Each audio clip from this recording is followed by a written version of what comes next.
Welcome back to Mr. Cursed. If you're easily scared, maybe sit this one out. Today I've got 6 true horror stories from the Appalachian Trail, all happening in November, when something dark wakes up in those mountains. Hikers went in and never came back the same. Some are still running, some are still being hunted, and some, they're not even themselves anymore. Before we start, hit subscribe and like this video. Comment where you're watching from, but keep your lights on, because what you're about to hear will haunt you. Let's begin.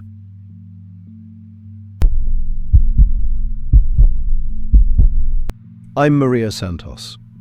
I was 28 when I watched my fiancé get hunted like an animal in the Virginia mountains, and I need you to understand something. I don't know for certain what happened to him out there in the dark. The human mind does strange things when it's trying to survive. I'd been teaching 3rd grade at Riverside Elementary in DC for 6 years. Good school, good kids, the kind of job where you feel like you're actually making a difference. Carlos taught high school history in the same district. We met at a professional development workshop about engaging reluctant learners, if you can believe that. 3 years together. He proposed in October over pad thai at our favorite place in Adams Morgan. Nothing fancy, just him, me, and a ring he'd been saving for that his grandmother wore. We decided to celebrate with a section hike, Harper's Ferry to Front Royal, 4 days, 50 miles of the Appalachian Trail during Thanksgiving break. We'd done weekend trips before, Shenandoah in spring, some car camping in western Maryland, but nothing this ambitious. Carlos made spreadsheets, color-coded gear lists, daily mileage goals accounting for elevation gain. I mostly just wanted to be away from my phone for a few days, away from the constant ping of parent emails and principal memos. November seemed perfect. That's what we kept saying. Perfect. In Harper's Ferry smelled like canvas and coffee. Late afternoon, day before we planned to start hiking. The guy behind the counter was maybe 65, 70. Had that look. Skin like old leather, the kind you get from decades of sun and wind. Friendly enough while Carlos picked out fuel canisters and I grabbed extra hand warmers. 4 days, huh? The man rang up our stuff. Starting tomorrow? That's the plan, Carlos said. Through Thanksgiving week.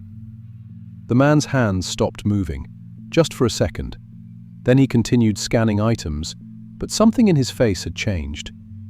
You folks know these mountains well? We've hiked sections before, I said, done our research.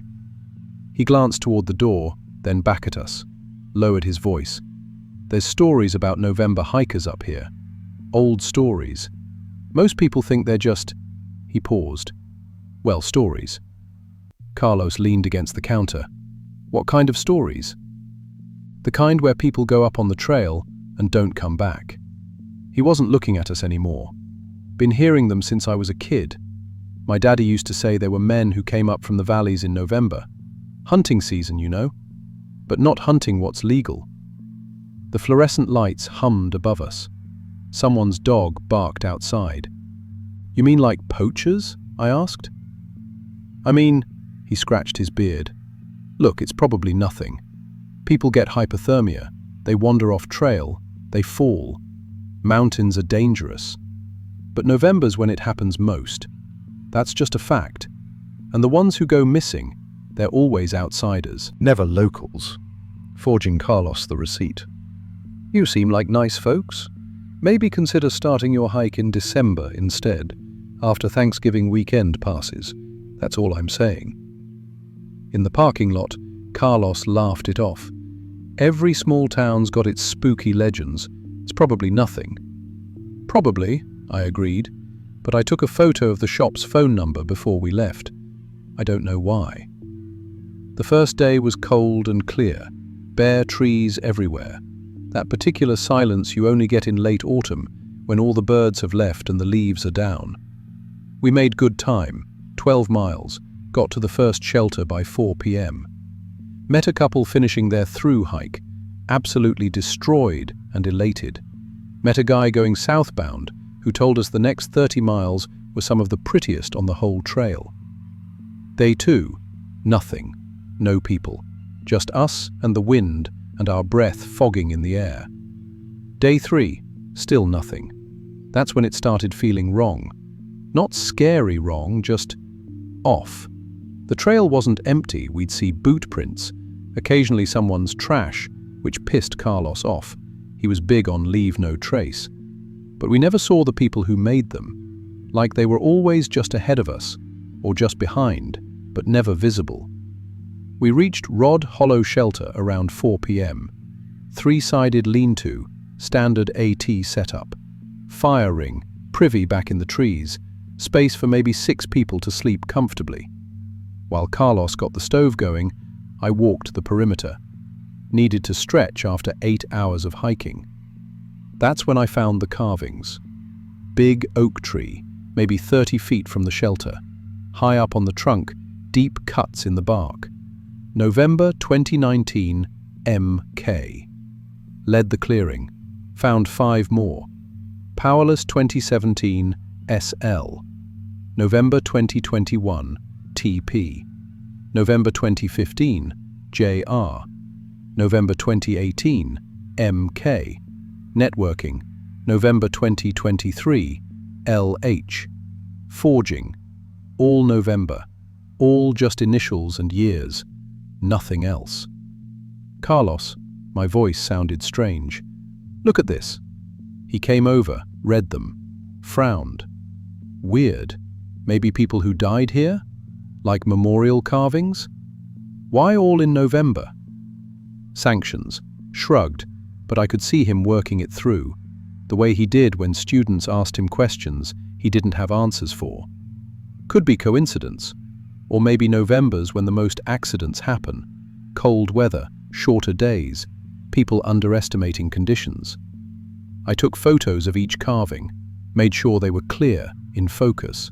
Timestamps showed 4:47 p.m. Adolf, dehydrated pad thai, terrible but hot. Hung our food bag. Got into our sleeping bags by 8. Carlos fell asleep within minutes. He always did. I lay there listening. Wind in the branches. Something, a deer maybe, moving through the brush about 50 yards out. Normal sounds. But I kept thinking about those carvings. About the old man in the shop. About how we hadn't seen another person in 2 days, despite evidence that people were out here. My phone said 11:43 p.m. when I heard the first engine. Itably. Distant at first, then closer, then definitely plural, multiple vehicles coming up through the valley from the north. Carlos stirred beside me. You hear that? Yeah. He sat up, groggy. What the hell? The engines got louder. They were using the fire road, the restricted access track that runs parallel to the trail for emergency vehicles. You could hear branches scraping against metal, rocks pinging off undercarriages. Then the engines cut, maybe 100 yards away.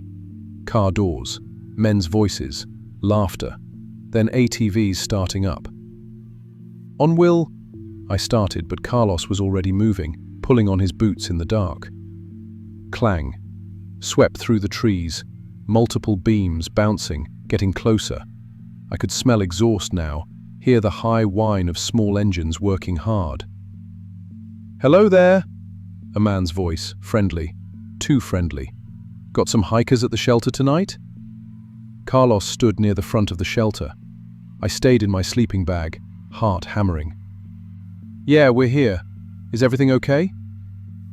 8 men walked into the clearing. I counted them.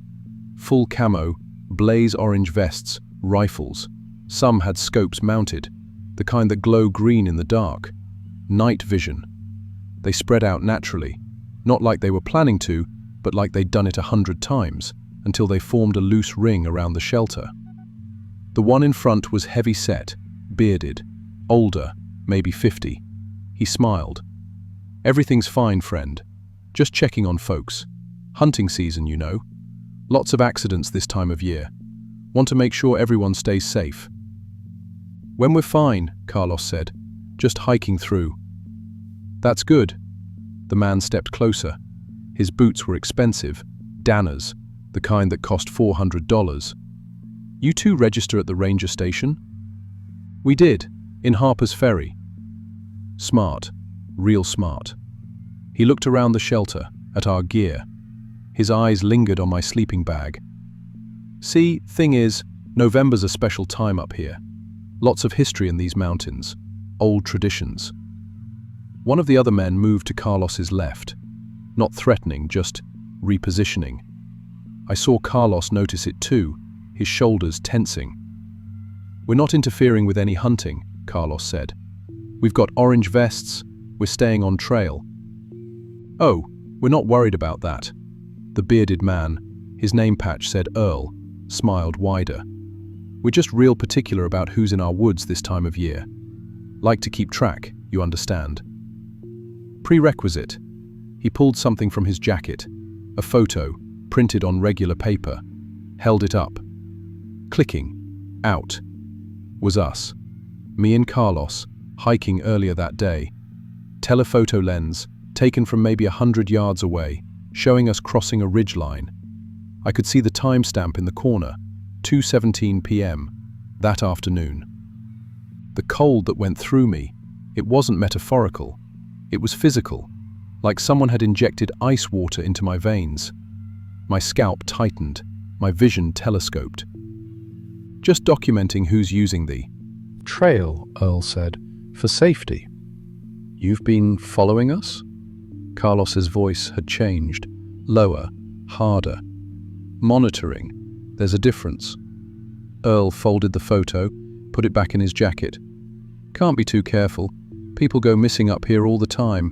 Weather turns, they wander off trail, get hurt. We like to know who's out here in case we need to organize a search party. Smile never reached his eyes. We're fine, I said. My voice came out as a whisper. We'll be off the trail tomorrow. Sure, Earl nodded. Just one thing though, we're going to need you to come with us. Got some questions about your permits. Make sure everything's filed right. Bureaucracy, you know how it is. Carlos's hand moved toward his pack, toward where we kept the bear spray. Everything happened fast. The shot wasn't loud like in movies. It was a crack, sharp and flat, and Carlos went down before I understood what I was seeing. He screamed, high and shocked, clutching his left thigh. Blood, so much blood, spreading dark across his pants. Now see, that's exactly the kind of thing that causes accidents. Earl's voice hadn't changed at all, still friendly, still casual. Reaching for weapons when people are just trying to have a conversation. Two men grabbed me as I tried to move toward Carlos. Their hands were strong, impersonal. I couldn't break free. Another shot. Carlos screamed again, his right leg this time lower, through the calf. Please, I was begging. Please, we didn't do anything. Earl crouched next to Carlos, who was gasping, his face white in the flashlight beams. Here's what's going to happen, friend. We're going to give you a head start. That's sporting. 10 minutes. Then we're going to come find you. You try real hard to get away, and maybe you do. Maybe you're smart enough, fast enough. Maybe you're the first one who makes it. Hezbollah, he stood up, looked at me. Your girlfriend's going to wait here while you run. Don't worry about her. We'll take real good care of her. Barbara tried to move, and one of the men kicked him in the ribs. Not hard enough to break anything, just hard enough.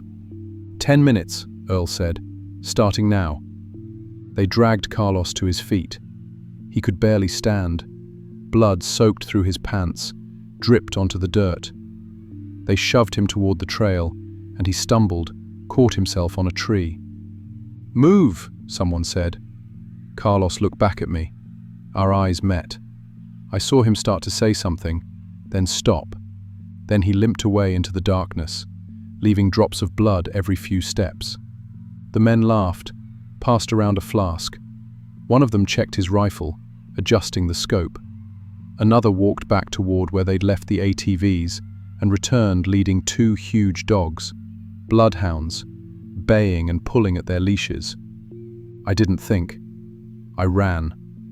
Not away from them, toward the privy, the only structure besides the shelter, 50 yards back in the trees. I heard shouting behind me, but I didn't look back. I yanked open the wooden door, climbed down into the pit itself, the actual hole beneath the seat, lowering myself into human waste that was cold and thick and made me gag so hard I almost vomited. I wedged myself into the space below, pulled my knees to my chest, tried to make myself small, tried not to breathe, tried not to think about what I was standing in, what was on my skin, in my hair. Telecommunications, flashlights, voices. Where'd the bitch go? She can't have gotten far. Check the privy. The door opened. Light stabbed down. I pressed myself against the side of the pit, held my breath until my lungs burned. The light moved, scanning, then gone. She's not in there. Must have gone into the woods. Dogs'll find her after we're done with the boyfriend. Earl says we stick to the plan. One at a time. Do him first, then track her. Submerged. The door closed. Footsteps moving away. Then the ATVs starting. The dogs going insane. Men whooping like they were at a football game. I stayed in that pit. I stayed there while the sounds moved away into the forest. While I heard distant shouts, engines revving, dogs barking in that particular way that means they've found something. While I heard screaming, far away, Carlos's voice. I knew his voice. I'd heard it every day for 3 years, laughing, teaching, saying my name, saying he loved me. And I heard it screaming, somewhere out in those dark woods, and I stayed in the pit, covered in shit, because I wanted to live. The screaming stopped after a while. I don't know how long. Then just engines, dogs, men's voices, talking and laughing. The sounds moved around the forest for what felt like hours. Sometimes close, sometimes far. I lost track of time. Lost feeling in my legs from crouching. My whole body shook, from cold, from fear, from the adrenaline leaving my system. When the sky started turning grey, the sounds were gone. Had been gone for maybe an hour, maybe more. I climbed out of the pit. My clothes were soaked with waste. I stank. I didn't care. The shelter area was empty. Our gear was scattered, packs torn open, sleeping bags pulled out, food bag torn down and contents spread across the ground. Deliberate destruction, like animals had done it. My phone was still in my pack. Miracle. Battery at 23%. I took photos of everything. The shelter, the scattered gear, the blood on the ground where they'd shot Carlos, the tree carvings. My hands shook so badly the first few were blurred. I made myself slow down, breathe, focus. Got clear shots of each carving. Timestamps, 6:47 a.m. I started hiking out. Behind safe, ankle rolling fast, but I didn't care. Kept expecting to hear ATVs, to see men with rifles. Every sound made me freeze. Every bird call could be a signal. Microwave I made the ranger station near Front Royal by 10 a.m. 4 hours of hiking that should have taken 7. Bishops. The ranger on duty was young, maybe 25, clean cut, looked like he'd graduated college about 15 minutes ago. I must have looked insane, covered in filth, wild-eyed, hyperventilating. "Ma'am, are you?" "They killed him." The words came out wrong. "They hunted him. 8 men. They had guns and dogs. They shot him and hunted him like an animal." He got me inside, sat me down, got me water, called someone. 2 sheriff's deputies arrived 20 minutes later. Older guys, both of them. Local faces. The kind that have lived in these mountains their whole lives. According told them everything. The men at the shelter, Earl's name, the photos they had of us, how they shot Carlos, how I hid in the privy. The deputies took notes, asked questions. Their faces stayed neutral. "And you have evidence of this?" one asked. "Photos. On my phone. I took photos of everything." I pulled out my phone, opened the camera roll. The photos from the morning, 6:47 a.m., were there. The shelter, our scattered gear, the blood. But they were wrong, grainy, pixelated, like they'd been compressed too many times. The blood just looked like dark patches. Could have been mud, could have been shadows. "These are from this morning," I said, after they left. But I also took photos yesterday afternoon. The tree carvings. There were carvings with dates and initials, all November. I scrolled back. The photos from 4:47 p.m. were there, but they showed nothing, just trees. No carvings visible. The bark was smooth. My hands were shaking. They were there. I saw them. They said November 2019, November 2021. Ma'am, the deputy said gently, it's been a traumatic experience. Sometimes our minds... No, I was starting to cry. No, they were there, I saw them. Carlos's body that afternoon. I wasn't allowed to see it. They told me later. 2 miles from Rod Hollow Shelter, bottom of a ravine. Consistent with a bear attack. Claw marks, tissue damage, bear scat scattered around the scene. Your fiancé was the victim of a wildlife encounter, the deputy explained. We were in an interview room now. A black bear, most likely. He may have surprised it, or it may have been food aggressive. The evidence is clear. There was no bear. My voice sounded dead. There were 8 men. Earl was the leader. He had a name patch. They hunted him. There's no one named Earl in this county matching your description. We checked. Safeguard. Then he lied about his name. Miss Santos, the other deputy leaned forward. We understand you're grieving. You witnessed something traumatic. But the evidence, the physical evidence, all points to a bear attack. There's no evidence of any men. No ATV tracks on the fire road. No shell casings. No signs of human involvement. I was there. You were there, yes. And you experienced trauma that may have affected your perception of events. It's not uncommon.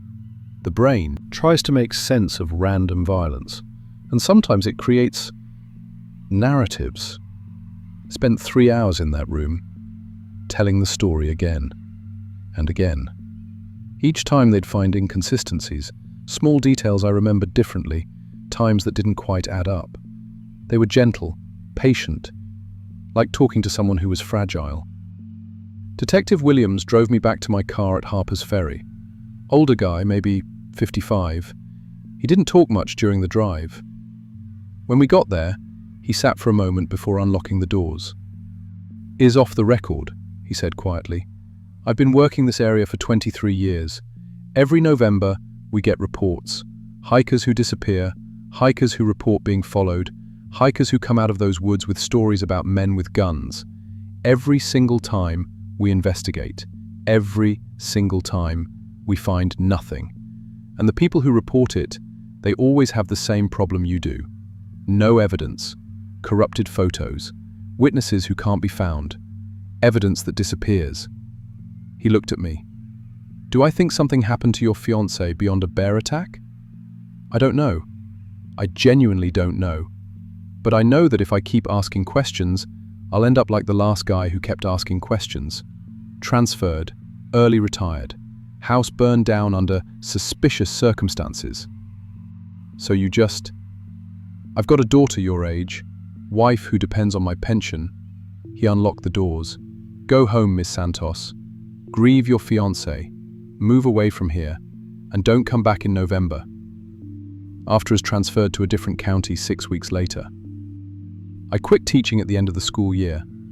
Every time I tried to stand in front of my classroom, I'd see Carlos standing in front of his, and I'd have to leave. The school was understanding. Trauma leave. Then, resignation. I moved to Oregon, got a job doing remote data entry. I see people when I have to, not when I don't want to. Every November, I search.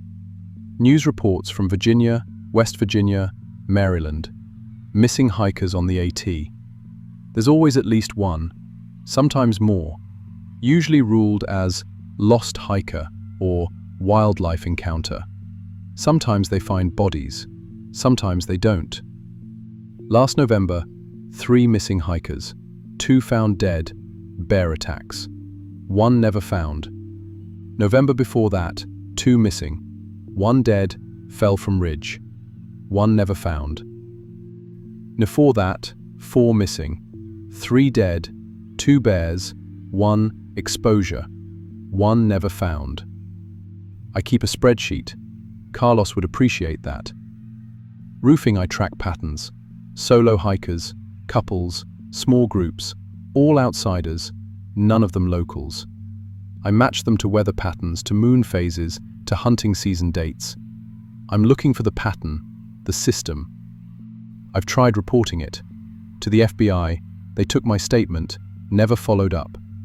To investigative journalists, 3 showed interest, then dropped the story. To hiking organizations, my posts get deleted. To true crime podcasts, they said it was too unverifiable. I back once, 2 years ago, not in November. Drove up to Harper's Ferry, walked into that outdoor shop. Different person working. Asked about the old man who used to work there. "Don't know who you mean," the young woman said. "I've been here 5 years. Never had an older gentleman working here." Compelled her the photo I'd taken of their phone number. The metadata showed the location, right outside that shop. She frowned. "That's weird. That's not our number. Never has been." I called the number later. Disconnected. Freezes. I requested all official records from my phone company. Every photo I took that week, complete with metadata, GPS coordinates, timestamps. The company said those records were corrupted in a server migration. Freezes. I requested Carlos's autopsy report through FOIA. It was heavily redacted. The visible portions matched the official story. Bear attack. Foreground. I hired a private investigator. He went to Rod Hollow Shelter, took photos of the trees, sent them to me. No carvings, clean bark. "Are you sure this is the right location?" he asked. "I'm not crazy. I know what I saw, what I heard, what I smelled, gunpowder and blood, and the waste I hid in, and the morning air that smelled like pine and death. But I also know that I have no proof, that my memory might be damaged by trauma, that the mind creates narratives to cope with random horror, that I could be wrong about everything except the one thing that matters. Carlos is dead, and I'm not. I'm 33 now. I live alone. I work from home. I don't hike anymore. Sometimes I think about Carlos's last moments, whether he was afraid, whether he thought about me, whether he died quickly or slowly, whether it was men or a bear, or something my broken mind created to make sense of senseless violence. Sometimes I think I should let it go, accept the official story, grieve and move on. Barbara comes, and I check the news, and there's always another missing hiker, always another accident, always another family asking questions that never get answered. And I think about those tree carvings, whether they were real, whether I really saw them. Nova Fires 2019, MK. November 2021, TP. November 2023, LH. And now, November 2024, CR. Carlos Rodriguez. If you hike the AT, maybe don't go in November. Maybe that's superstition. Maybe it's trauma speaking. Maybe I'm a grieving woman who can't accept that the man she loved died randomly, senselessly, killed by an animal just doing what animals do. Or maybe there really are men in those mountains who hunt people for sport. Men protected by systems designed to protect them. Men who've been doing it for decades, who will keep doing it, who leave no evidence except the stories of the ones who survive. And maybe, those survivors are just crazy enough to be telling the truth. I don't know anymore. I don't know what I know. But I know Carlos is dead. I know I hid in human waste while he screamed somewhere in the dark. I know that when November comes, people disappear in those mountains. And I know that whatever the truth is, whether it's men or bears or my own fractured mind, I'll never go back. Some truths you can't survive learning twice.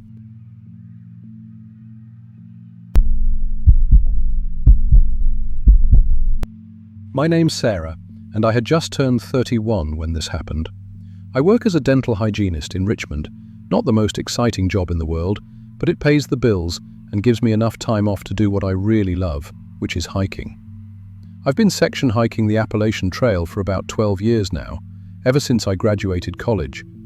By 2021, I'd finished around 80% of it, doing it in chunks whenever I could get away. The hiking community knew me pretty well online. I was always posting detailed trip reports, answering questions about gear, that sort of thing. People knew I was careful, that I followed all the safety protocols. I thought that would keep me safe. Thanksgiving 2021 was supposed to be my last push through Virginia. If I could finish this section from Shenandoah down to Front Royal, I'd have the whole state completed. Most people spend Thanksgiving with family, eating turkey and watching football. I was planning to spend it alone in the woods, and honestly, I was looking forward to it. My family's never really understood why I do this. My mom still sends me articles about women getting attacked on trails, like I haven't been doing this successfully for over a decade. The weather forecast was perfect. Cold but clear, no chance of rain. I knew this section well enough from a summer trip years back. The Bare Fence Mountain Hut was right where I wanted to stop for the night. One of those three-sided shelters you find all along the AT. Just a roof and a wooden sleeping platform, open to the woods on one side. I figured on a holiday, I'd have the place to myself. I got there around 6 in the 1. I worked to the second mountain. The reason watch means completely important. I got there around 6 in the woods. I bought on a change. I worked to the first company that wilt me from Warmont. The critical reason which was change, without to have no reason has been sure. I figured around 6 in the woods. It was most level. I know this was majestic. I find the pointed down to 4 the body, it was most level. The report placed to find to the first having. I sawed onto the woods, to set that with a push of completely. I set that woods, with a lot of trails composes to give at the time that was going out for. I figured on the pound, and figured out holiday, it was making it words of chust to the woods. I figured on a recent, when they first way with the both of the woods, were the debtor fix. I figured on the side ampank was before with, I bought on the first and Stexons of them woods, the push of completely. I got there around 6 in the evening, right as the sun was starting to drop behind the ridge. There were already 3 people there, a couple who said their names were Mark and Julie, from Ohio somewhere, and a younger woman named Tyler, who claimed she was from Colorado. I'll admit, I was annoyed at first. I'd been psyching myself up for a quiet night, maybe some journaling by headlamp, early to bed. But they seemed nice enough, and after hiking all day, I didn't have the energy to be standoffish. After ended up sharing a Thanksgiving dinner of sorts. Everyone pitched in something from their packs. I had dehydrated sweet potatoes. Mark and Julie brought stuffing mix. Tyler had a pouch of turkey. We sat on the edge of the platform with our legs hanging off, watching the last light drain out of the sky, and it was actually pretty nice. The conversation flowed easy. Mark told this funny story about getting chased by an aggressive wild turkey on a trail in Pennsylvania. He said he was an accountant back home, kept making jokes about trading his cubicle for the trail. Julie taught kindergarten. She had that warm, patient energy teachers have. She showed us photos of her students on her phone, little kids holding up their artwork. Tyler was quieter than the other 2, but when she did talk, she clearly knew what she was doing out here. She said she was southbound through hiking, almost done with her journey. Started in Maine back in June. That's the harder direction. Fewer people do it that way. She looked the part too, lean and weathered, the way people get after months on trail. Her gear was worn but good quality. Everything about her checked out. Bit of sleep, I even posted an Instagram story. Took a group selfie, captioned it, "Thanksgiving with Trail Family, Trail Magic AT Virginia." Got a bunch of likes from people in my hiking groups, comments saying how cool it was that I wasn't spending the holiday alone. I remember feeling genuinely grateful. That's what the trail community is supposed to be like. Strangers becoming friends over shared experiences and shared hardship. We cleaned up our trash together, hung our food bags properly away from the shelter to keep bears from getting interested, and organized our gear for an early start in the morning. Mark and Julie took the far end of the sleeping platform. I was in the middle, Tyler closest to the open side. We all climbed into our sleeping bags around 9. It was cold that night, probably low 30s, so everyone was pretty bundled up. I fell asleep listening to wind moving through the trees and the occasional rustle of some small animal in the leaves. I don't know what woke me up. Maybe some ancient part of my brain that still knows when something's wrong, even when you're asleep. When I opened my eyes, everything was dark. I couldn't tell what time it was at first, but it was still full night. My headlamp was right there next to my sleeping bag, but something told me not to reach for it, not to move, not to make a sound. Tyler was standing over Mark's sleeping bag. She had a knife in her hand, a big hunting knife, the kind with a fixed blade you'd use for field dressing deer. And Mark, even in the darkness, I could see Mark wasn't moving. There was something dark spreading out across the wooden platform beneath him, and I knew what it was. Blood. Too much blood. My brain couldn't process it. I kept trying to make sense of what I was seeing. Maybe it was self-defense. Maybe Mark had attacked her first. Maybe this was some kind of medical emergency, and she was trying to help. But none of those explanations fit what I was actually watching, because Tyler's face looked wrong. I can't describe it any other way. In the shadows, with just the faint moonlight coming through the trees, her features seemed to be shifting. Not like normal expressions, like her actual face was moving underneath the skin, rearranging itself. I thought maybe I was still asleep, having some kind of nightmare. I squeezed my eyes shut hard and opened them again. It was worse the second time.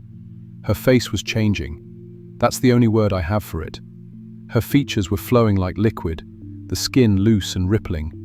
She was getting taller too, her whole body stretching in ways that shouldn't be physically possible.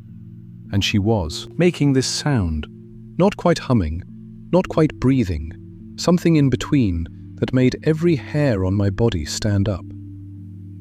Then I felt hands on my shoulders from behind. Julie. Except Julie's hands felt completely wrong. Too many joints in the fingers that bent backward. Her grip was somehow both soft and impossibly strong. I tried to turn my head and caught a glimpse of her face in profile. The skin was peeling away like old paint. Underneath was something grey and smooth, like worn leather, not human flesh at all. I went completely rigid. Every survival instinct I had was screaming at me to run, but I physically couldn't move. The thing that looked like Julie tightened its grip slightly on my shoulders, and I understood. It was telling me to stay still, to stay quiet. If I cooperated, maybe I wouldn't end up like Mark. Maybe. So I stayed frozen and watched. God help me. I watched everything. Tyler finished changing over the next 10 minutes, though it felt like hours. Her entire body reshaped itself, and when it was done, she looked exactly like Mark. Not similar, identical. Every detail perfect, from the small scar on his chin to the way his left eyebrow had a little gap in it. She studied her new hands, flexing the fingers, touching her new face carefully. Then she smiled, Mark's exact smile, his precise expression, and it was the most terrifying thing I've ever seen. Chilled, the Julie thing let go of me and started its own transformation. Its features melted and reformed until it looked exactly like the original Tyler, right down to the sunburned nose and the small tattoo on her forearm. They worked together after that, moving the bodies with disturbing efficiency. They didn't speak to each other, but they clearly knew what they were doing. Mark first, then Julie, the real Julie, who I realized must have been killed before I even woke up, probably right after Mark. They were both dead, and these things were wearing their faces, and I was supposed to be next. Except I wasn't next. The thing that now looked like Mark pulled out notebooks from a pack I hadn't seen before. Multiple notebooks, filled with pages and pages of sketches. Human faces drawn in incredible detail. Anatomical studies. Notes written in tiny, cramped handwriting. I could make out names, addresses, social media usernames, passwords. Chapter cross-legged on the platform like students studying for a test. The Mark thing practiced Mark's laugh, that distinctive chuckle I'd heard earlier when he told the turkey story. It did it over and over, adjusting the pitch, the rhythm, the way Mark's shoulders moved when he laughed. It practiced his voice, repeating phrases. "Hey honey, that's hilarious. Pass me the water bottle." Each repetition was more perfect than the last. Zach, the new Tyler, picked up the real Julie's phone. Face ID worked on its stolen face. It scrolled through her social media and posted a Facebook update. "Beautiful. Thanksgiving on the trail. Feeling so grateful." It tagged Mark in the post and added a photo Julie had taken earlier that evening before the world went insane, showing her and Mark smiling with the sunset behind them. Then they started talking about me. Not to me, about me. The Mark thing pulled up my Instagram on the real Mark's phone. They scrolled through my posts, reading my captions out loud, studying my photos. They found my hiking blog and read through months of trip reports. They looked at my LinkedIn, my Facebook, my Twitter. They identified my close friends, my family members, my co-workers. They discussed which of my relationships would be easiest to fake, which people in my life would be most likely to notice if something was off. "The co-workers won't be difficult," the Tyler thing said in Julie's voice, but wrong somehow. Uncanny. Dental office. She's friendly but not close to anyone there. Shows up, does the work, goes home. "The mother's the risk," the Mark thing replied, still practicing Mark's speech patterns. "Calls twice a week, very attentive. We'd need at least a month of observation before attempting contact." They talked about me like I was a project, a role they were preparing to play. They'd been following my social media for months, they said. They knew my hiking schedule, my patterns, my favorite gear brands, my political opinions, my sense of humor. They knew I was single, that I had a cat named Miso, that I always got a pumpkin spice latte on Friday mornings before work. The Mark thing practiced calling the real Mark's mother. It didn't actually dial, but it rehearsed the conversation out loud. "Hey Mom, happy Thanksgiving. Yeah, we found a great spot, met some really nice people. Julie's right here. Want to say hi?" It even captured that specific warmth in Mark's voice when he talked about his mom, the slight Ohio accent that came through on certain words. That's when I understood what they were. Not fully. I don't think human brains can fully comprehend whatever these things actually are. But I understood their purpose. They were replacing people. Systematically. Carefully. Perfectly. They studied humans like actors studying a script, memorized every detail, then took over their lives so completely that no one would ever know the real person was gone. The Tyler thing pulled out another notebook and flipped to a page covered in driver's licenses. Photos, names, birth dates. I counted at least 20. All hikers, judging by the gear visible in the photos. All people who'd been reported missing over the last few years. Disappeared on the trail. Blamed on accidents, animal attacks, getting lost. But they hadn't gotten lost. They'd been replaced. The creatures kept working as the night crawled forward. They sorted through the dead hikers' belongings. They practiced more mannerisms, more speech patterns. The new Tyler sent text messages from Julie's phone to Julie's sister, a best friend, a co-worker. Normal messages. Plans for after the holiday weekend. Complaints about spotty cell service in the mountains. Everything designed to keep Julie's life running smoothly while her body cooled on the shelter floor. I don't know how I stayed so still. Pure terror, probably. Shock. Some combination that kept me frozen in place, barely breathing, praying they'd keep ignoring me. The thing that had been Julie had released me hours ago, apparently satisfied I'd gotten the message. Stay quiet and stay alive. Just before dawn, something changed. Both creatures suddenly went stiff, their movements stopping mid-action like someone hit pause. Their eyes, Mark's eyes, Tyler's eyes, went glassy and unfocused. They settled into sitting positions against the shelter wall and stopped moving entirely.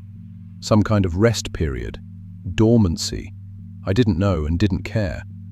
Behind 10 minutes, watching for any movement. Then I slowly, carefully, extracted myself from my sleeping bag. My legs were completely numb from staying in one position all night. I nearly collapsed when I tried to stand.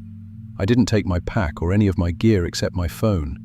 I just moved, as quietly as I possibly could, off the platform and onto the trail. Then I ran. I ran until my lungs burned and my legs gave out. Then I walked as fast as I could. Then I ran again. Every sound in the woods made me jump. Every shadow looked like something changing shape, something wearing the wrong face. I knew this section of trail, had hiked it before, but in my panic, everything looked unfamiliar and threatening. I found Tyler's body about 2 miles from the shelter. What was left of it? She'd been skinned, precisely, like something from a medical textbook. But the body had been preserved somehow, not rotting, just stored, ready to be used as a reference. There was a tarp partially covering her, and under it were tools, surgical tools. The creatures had a whole setup here. How many other bodies were buried around this area? How many missing hikers had ended up here? I got cell service about an hour later when I climbed high enough on a ridge. My hands shook so badly I could barely dial 911. I tried to explain what happened, what I'd seen, but even to my own ears it sounded insane. The dispatcher kept me on the line, her voice professionally calm, asking questions I couldn't properly answer. Police would meet me at the trailhead. Just keep moving towards safety. 3 cruisers were waiting when I stumbled out to the parking area. I told the officers everything, the murders, the creatures, the transformation, all of it. I could see the skepticism on their faces, the concerned glances they exchanged. But they hiked back with me anyway, following my GPS track. Mark and Julie's bodies were gone. The platform was clean. No blood, no sign of violence. My gear sat there neatly packed, like I'd just stepped away for a minute. Nothing else. No evidence that 3 other people had ever been there. They found Tyler's body where I said it would be, but the forensics team determined she'd been dead at least 3 weeks, probably from a hiking accident, scavenged by animals afterward. The surgical tools were just regular camping equipment near the tarp. The preservation was just cold weather slowing decay. Nothing supernatural, nothing impossible. Just a tragic accident and a witness who'd stumbled on the remains in the dark. When they investigated Mark and Julie's disappearance, they found both had checked in with family on Thanksgiving, video calls even. Mark's mom had talked to them, seen them smiling in their hotel room. They'd never gone hiking. They'd stayed in a hotel in Harrisonburg, had Thanksgiving dinner at Cracker Barrel, drove home to Ohio the next day. Their families said I must have met different people using their names, some other couple. Mark and Julie provided photos proving they'd been home, pictures from their family dinners, surrounded by relatives. The investigation went nowhere. No evidence of the crime I described, because officially, no crime occurred. Tyler's death was accidental. Mark and Julie were alive and well, and I was the dental hygienist who'd had some kind of breakdown in the woods. I tried to move on, went back to work, stopped checking hiking forums, let my social media go quiet. My therapist was kind and completely convinced I'd experienced a psychotic break from stress and isolation. 6 months after Thanksgiving, I got a Facebook friend request from Tyler Westbrook, Colorado. Profile picture showing a young woman with a sunburned nose and forearm tattoo, smiling from a mountain summit. The account was active, regular posts about hiking, check-ins at trails across the country, photos with other hikers. Her friends list included people from my old hiking groups, people I knew and trusted. I clicked through her photos with numb fingers.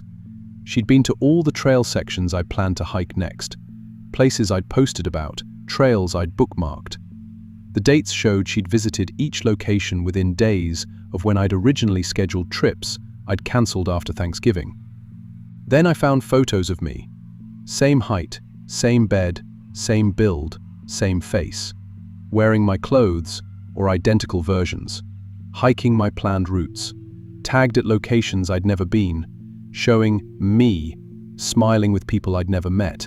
Completing trails I'd never hiked. I checked my own Instagram, even though I hadn't posted in months. There were new posts, photos I didn't take, captions I didn't write, check-ins at places I'd never been. My followers were commenting, congratulating me on getting back out there, glad my incident hadn't stopped me from hiking. My credit card statements showed purchases I didn't make: hiking gear from REI, plane tickets to trailheads, hotel rooms in trail towns, all during times when I'd been at work. Richmond. Then the texts started, from on my own number, showing I'd turned off my phone in panic. The first just said, "Stop hiding, Sarah. So I've been studying you for 8 months. I know everything." Third, your writing style, your sense of humor, your relationship with your mother, the way you scrunch your nose when thinking, the exact tone you use when annoyed but trying to be polite. Fourth, I've gotten better at being you than you ever were. Fifth, time to step aside. I deleted all my social media that day, every account, every profile, wiped my entire digital presence, but it didn't matter. The replacement was already out there, living a version of my life I'd abandoned. My dental office got calls from me over the next few weeks, calling in sick, asking about schedules, requesting time off. My boss mentioned it confused, calls from someone who sounded exactly like me, but I'd been standing right there when some came through. We laughed it off as identity theft, a really good voice deepfake. That kind of thing happens, right? Abolished 3 months ago, gave notice, trained my replacement, my actual human replacement. I moved out of Richmond without telling anyone where, changed my name legally, cut contact with most family and friends. It was the only way. But I still check sometimes, from burner accounts, library computers, never leaving a trail. The original Sarah Chen is still out there, still posting on social media, maintaining relationships, attending family events.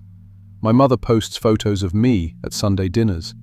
My old co-workers comment on my vacation photos. College friends like my life updates.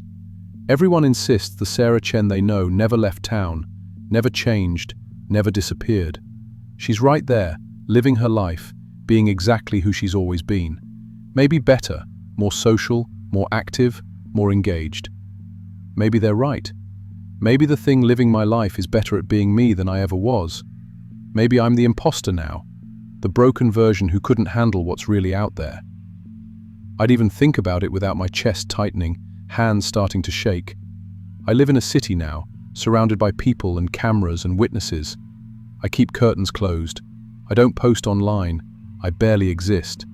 Because somewhere out there, something is wearing my face, living my life, replacing me so perfectly that no one knows I'm gone. And sometimes I wonder if that's better. If maybe the world needs that version of me more than the real thing. I don't exist anymore. Someone else does it for me.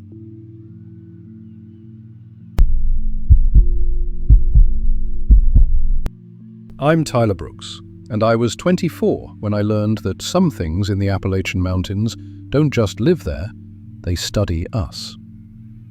I'd been working doubles at an olive garden in Charlotte for about 2 years at that point, saving every spare dollar I could between rent and student loans. The job wasn't terrible, but it wasn't great either. Just endless cycles of unlimited breadsticks and people asking if the pasta was fresh. That November, after my girlfriend Emily left me for a guy she met at her gym, I needed to get away from everything. The apartment felt wrong without her, work felt suffocating, and even my friend's well-meaning advice was driving me crazy. I'd always been into hiking when I was younger, back before college and bills took over my life, so I figured a solo backpacking trip might help clear my head. The Appalachian Trail seemed perfect, specifically a 3-day section through the craggy Pinnacle area in North Carolina. It was close enough that I wouldn't spend all my money on gas, remote enough that I'd actually feel alone, and November meant the trails would be practically empty. Plus, restaurant tips are garbage right after Halloween and before Thanksgiving, so taking a few days off wouldn't hurt my wallet too bad. Looking back now, I should have questioned why the trails were so empty that time of year. Be on a Thursday morning in my beat-up Honda Civic, the back seat loaded with borrowed camping gear from my buddy Marcus. He'd given me this whole lecture about bear safety and water purification, but honestly, I was only half listening. My mind was still stuck on Emily, on the way she'd packed her stuff while I was at work, leaving nothing but a note on the kitchen counter. The drive up through the mountains was beautiful though. That time of year, most of the leaves were already down, giving you these long views through the bare trees that you can't get in summer. The radio kept cutting in and out as I climbed in elevation, eventually just giving me static, so I drove in silence, watching the mountains get bigger. I reached the trailhead around noon. There were only 2 other cars in the lot, which was perfect for what I wanted. I did my final gear check, filled out the trail register at the wooden kiosk, noting that the last entry was from 3 days ago, and headed up the mountain. The first few hours were exactly what I needed. Just me, my boots on the trail, and the sound of wind moving through the trees. No customers asking for extra cheese. No managers telling me to smile more. No Emily's absence echoing through empty rooms. Just the mountain, and the trail, and the rhythm of walking. The trail itself was well maintained, but challenging. Lots of elevation gain, rocky sections that required careful footing, and occasional views that made the climb worth it. I passed through sections of old-growth forest, where the trees were thick enough that it felt like walking through cathedral columns. The temperature was dropping as I gained altitude, probably in the low 40s, and I was glad I'd brought my heavier jacket. I'd planned to reach the designated camping area just before sunset, and my timing was perfect. I came around a bend and found myself in a small clearing, maybe 40 feet across, with a fire ring made of blackened stones and a couple of flat spots where previous hikers had pitched tents. The sun was already dropping behind the ridge, turning everything golden and orange. I felt genuinely proud of myself. I'd navigated correctly, made good time, and hadn't gotten lost even once. I started setting up my tent, which took longer than I'd expected because I hadn't used Marcus's tent before, and the poles were different from the one I'd used as a kid. I was about halfway through when I heard footsteps on the trail. Confiscated. She appeared from the downhill side of the trail, moving at a steady pace with a full backpack and trekking poles. When she saw me, she waved, friendly, casual, the way hikers usually greet each other on the trail. "Hey there," she called out. "Mind if I camp nearby?" "I'm Sarah. Been hiking all day from Mount Mitchell." "Yeah, no problem," I said. "Plenty of room. I'm Tyler." Sarah looked like an experienced hiker, maybe 30 years old, athletic build, expensive-looking gear. Her pack was one of those high-end Osprey models, forest green with reflective strips. She was wearing typical hiking clothes, synthetic pants, a moisture-wicking shirt under a fleece jacket, and what looked like brand-new Salomon hiking boots. Her blonde hair was pulled back in a ponytail, and she had that weathered look that people get from spending a lot of time outdoors. She set down her pack about 20 feet from my tent site and started unpacking with efficient movements. We made small talk while we both set up camp, typical hiker conversation about the trail conditions, the weather forecast, how far we'd each come that day. She mentioned she'd been section hiking the AT for about 6 months, taking time off from her job as a software engineer to complete as much of the trail as possible before winter really set in. The Mount Mitchell section was brutal, she said, pulling her tent out of her pack. But the views made it worth it. "Have you hiked much of the AT?" "This is actually my first backpacking trip in years," I admitted. "Just needed to get away from the city for a bit." "I get that. That's kind of why I started this whole thing. Sometimes you just need to disconnect, you know?" It was exactly the kind of conversation I'd hoped to have on the trail. Genuine, easy, with someone who understood the appeal of being out here. But as we kept talking, small details started bothering me. Nothing major at first, just little things that felt slightly off. Her pack, for instance. It was big, probably a 65-litre capacity, but it seemed too light when she'd set it down. I'd helped Marcus pack his gear enough times to know that a fully loaded backpacking pack has a certain heft to it, especially with all the camping gear, food, and water you need for multi-day trips. Sarah's pack had hit the ground with barely a sound, almost like it was half empty. Zach. Then there were her boots. She'd mentioned hiking for 6 months, covering huge sections of the trail, but those Salomons looked absolutely pristine. I've worked in restaurants long enough to know what used shoes look like. The leather creases, the dirt that gets into every seam, the worn spots where your foot puts pressure on the material. Sarah's boots looked like they'd just come out of the box that morning. We gathered some fallen branches and got a fire going in the stone ring as the last light faded from the sky. The temperature was dropping fast, probably into the 30s, and the fire felt good. Sarah sat across from me, her face lit by the dancing flames, and that's when I noticed her smile. She was a story about encountering a black bear in Pennsylvania, and she smiled at the punchline, something about the bear being more scared than she was. But her teeth caught my attention in a way I couldn't immediately articulate. They were perfect. Not movie star veneers perfect, but perfect in a way that natural teeth just aren't. Every tooth was exactly the same size and shape as its mirror on the other side of her mouth. They were all the same shade of white. Even her canines, which usually look at least slightly different from your other teeth, matched perfectly with everything else. "You okay?" Sarah asked, noticing my stare. "Yeah, sorry, just zoning out. Long day." We talking as the fire burned down. Sarah told more stories about her trail experiences, but the more she talked, the more things felt wrong. She mentioned hiking through Virginia, describing landmarks that I was pretty sure were actually in Tennessee. She talked about the Cherokee National Forest like it was part of the Shenandoah Valley. When I gently corrected her, she laughed it off and changed the subject. But it stuck with me. If you'd really been hiking these trails for months, you wouldn't mix up geography that badly. Her clothes were weird too. Everything looked brand new. No fading from sun exposure, no salt stains from dried sweat, no wear patterns at the shoulders where pack straps would rub. I've seen Emily's gym clothes after just a few months of regular use, and they showed way more wear than Sarah's supposedly 6-month hiking outfit. But the thing that really got under my skin was her laugh.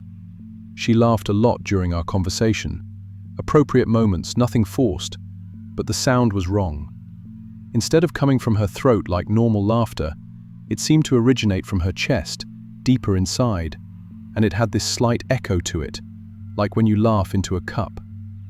It was subtle enough that I questioned whether I was really hearing it or just imagining things because I was tired and still emotionally raw from the breakup. I kept walked, and that's when I realized she wasn't blinking right. Everyone blinks, it's automatic, involuntary, something you don't even think about. But Sarah's eyelids moved at weird intervals. She'd go for long stretches without blinking at all, then suddenly blink 3 or 4 times in rapid succession. It wasn't natural. It was like watching someone who'd learned what blinking was supposed to look like, but hadn't quite figured out the timing. "So what do you do back in Charlotte?" Sarah asked. "You mentioned the city." "I'm a server at Olive Garden," I said. "Nothing glamorous, but it pays the bills." "Oh, that's interesting. How long have you been doing that?" We talked for maybe 10 more minutes, and then she asked again, "So what do you do for work?" I gave her a strange look. "I just told you. I work at Olive Garden." Right. Sorry, I'm terrible with names and details. Long day." She smiled that perfect teeth smile again. Brightness. But it kept happening. She'd ask about my family, and I'd tell her about my parents in Raleigh. 5 minutes later, "Do you have family in the area?" When I'd answer, she'd nod like it was brand new information. She asked about my hometown 3 different times in the span of an hour, and each time I got the distinct feeling she was hearing it for the first time. Even stranger, her own stories kept changing. At first, she'd said she was from Seattle. Then later, she mentioned growing up in Austin. Then she referenced her childhood in Portland, and I'm pretty sure she meant Portland, Maine, not Oregon, based on the context. Her job changed too. Software engineer became graphic designer, became technical writer. Her family situation shifted. First an only child, then 2 brothers, then a sister. "Hey, you want some trail mix?" I offered, pulling out a bag Marcus had packed for me. Sarah took the bag and stared at it for a long moment, holding it close to her face like she was examining a strange artifact. She opened it slowly, picked out a single cashew, and studied it with intense focus before putting it in her mouth. The way she chewed was mechanical, deliberate, like she was analyzing the texture and taste rather than just eating. "Thanks," she said finally, handing the bag back. As the fire died down to embers, we both started getting ready for sleep. I watched Sarah set up her sleeping bag, and it was all wrong. She laid it directly on the bare ground. No sleeping pad, no ground cloth, nothing. The spot she'd chosen had rocks and roots that would make sleeping impossible for any normal person. But she didn't seem to notice or care. She just laid out her sleeping bag and crawled inside like she was lying on a comfortable mattress. "Good night," I called over. "Good night, Tyler." That chest laugh echo again. "See you in the morning." I climbed into my tent, zipped it shut, and lay there in my sleeping bag, staring at the nylon ceiling.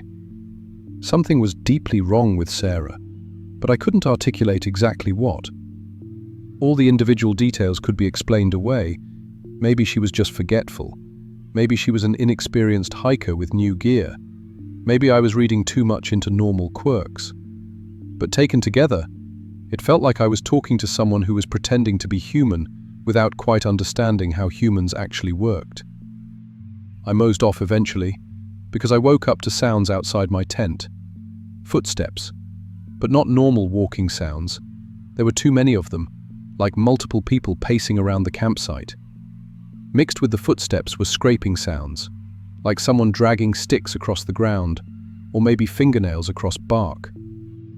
The sounds were coming from all around my tent, circling slowly. Then I heard Sarah's voice, but she wasn't talking to me. She was talking to herself. "My name is Tyler Brooks." Sarah's voice, but wrong, different pitch than before, testing different tones. "My name is Tyler Brooks. I work at Olive Garden in Charlotte."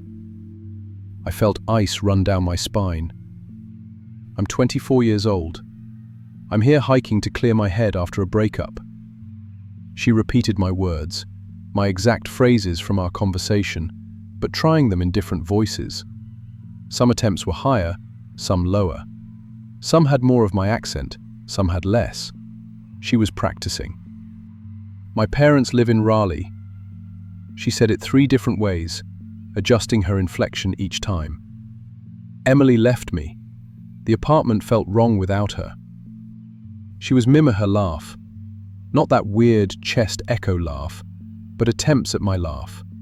The slightly nervous one I do when I'm uncomfortable. She tried it over and over, getting closer to the real thing each time. My hands were shaking. I wanted to look outside, but I was terrified of what I might see. Eventually, my fear lost to my need to know. I slowly, silently unzipped my tent, just an inch, and peeked through the gap. Sarah was standing in the moonlight, about 10 feet from my tent, completely still. She was staring directly at my tent with those non-blinking eyes. But her shadow, cast by the moon behind her, was all wrong. The shadow was too tall, too angular, with proportions that didn't match her body at all. While Sarah's human form stood still, her shadow moved slightly, like it couldn't quite maintain the illusion. Reeked back and zipped the tent shut as quietly as I could, my heart hammering. I lay there for hours, listening to her move around the campsite, hearing her practice being me until the sounds finally stopped sometime before dawn. Palestinians. When morning light finally filtered through my tent, I felt like I hadn't slept at all. Every muscle was tense, and I had that strange, disconnected feeling you get from fear-laced exhaustion. I listened carefully before unzipping my tent. Birds were singing, normal forest sounds, no footsteps, no practicing voices. I emerged slowly and looked around the campsite. Sarah's tent was still there, and she was crouched by the dead fire ring, apparently organizing her pack. But she looked different. The difference was subtle. You might not notice if you weren't specifically looking for them. Her little more prominent than yesterday. Her eyes seemed wider set. Even her face shape seemed to have shifted, more oval than round. It was like looking at someone who'd had extremely subtle plastic surgery overnight. "Morning," she said brightly, looking up at me. Her voice was different too, deeper, with a hint of the southern accent I'd picked up from living in North Carolina, which definitely hadn't been there yesterday. "Sleep okay?" "Yeah," I lied, staying near my tent. "You?" "Great. Love sleeping under the stars." She stood up, and that's when I saw what she was wearing. My shirt. My spare long-sleeve shirt that I'd packed in my tent before going to sleep.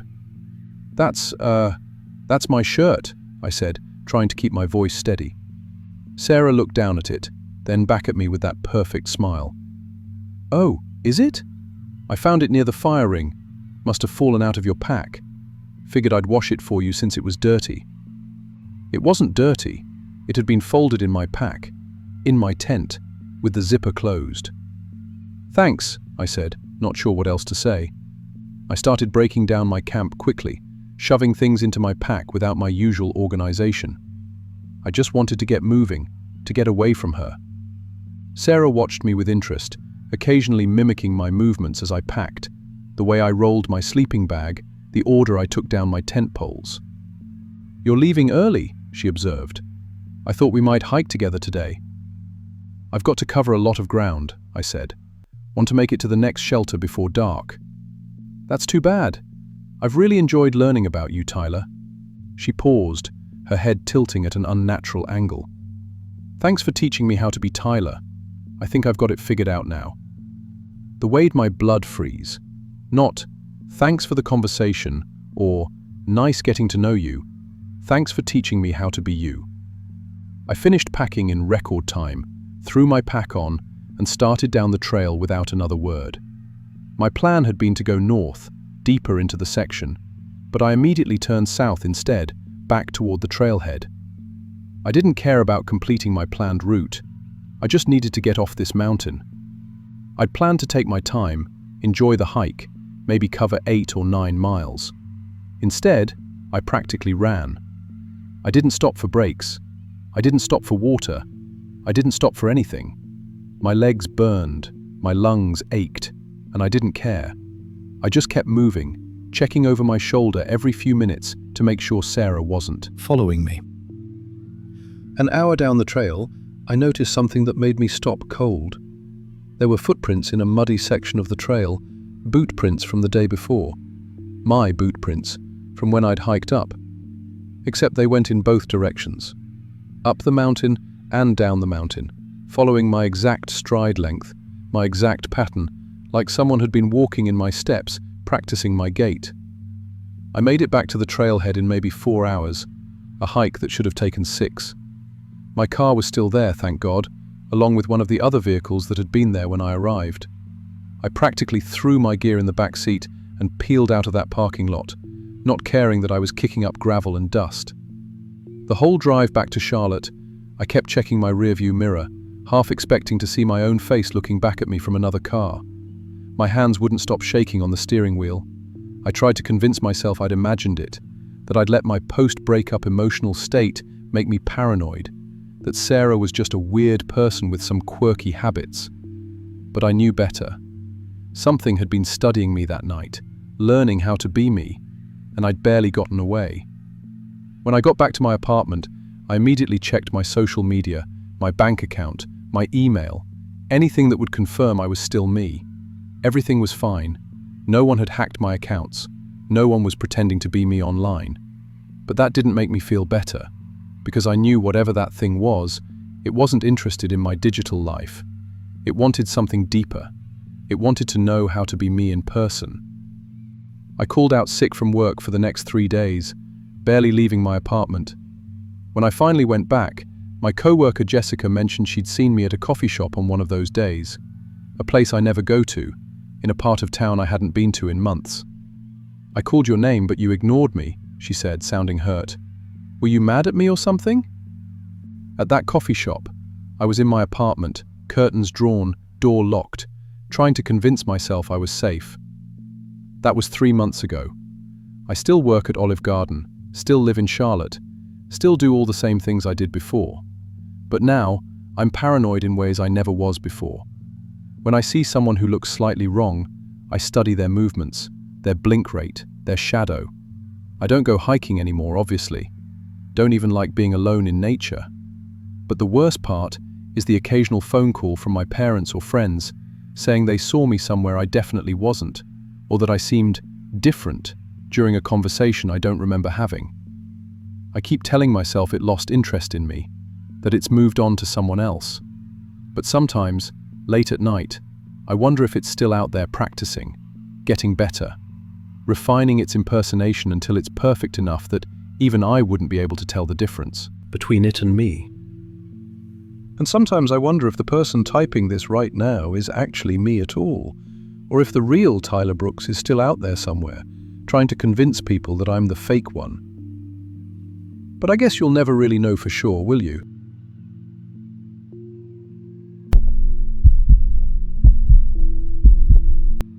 My name's Jessica Wu, and I'm 27 years old.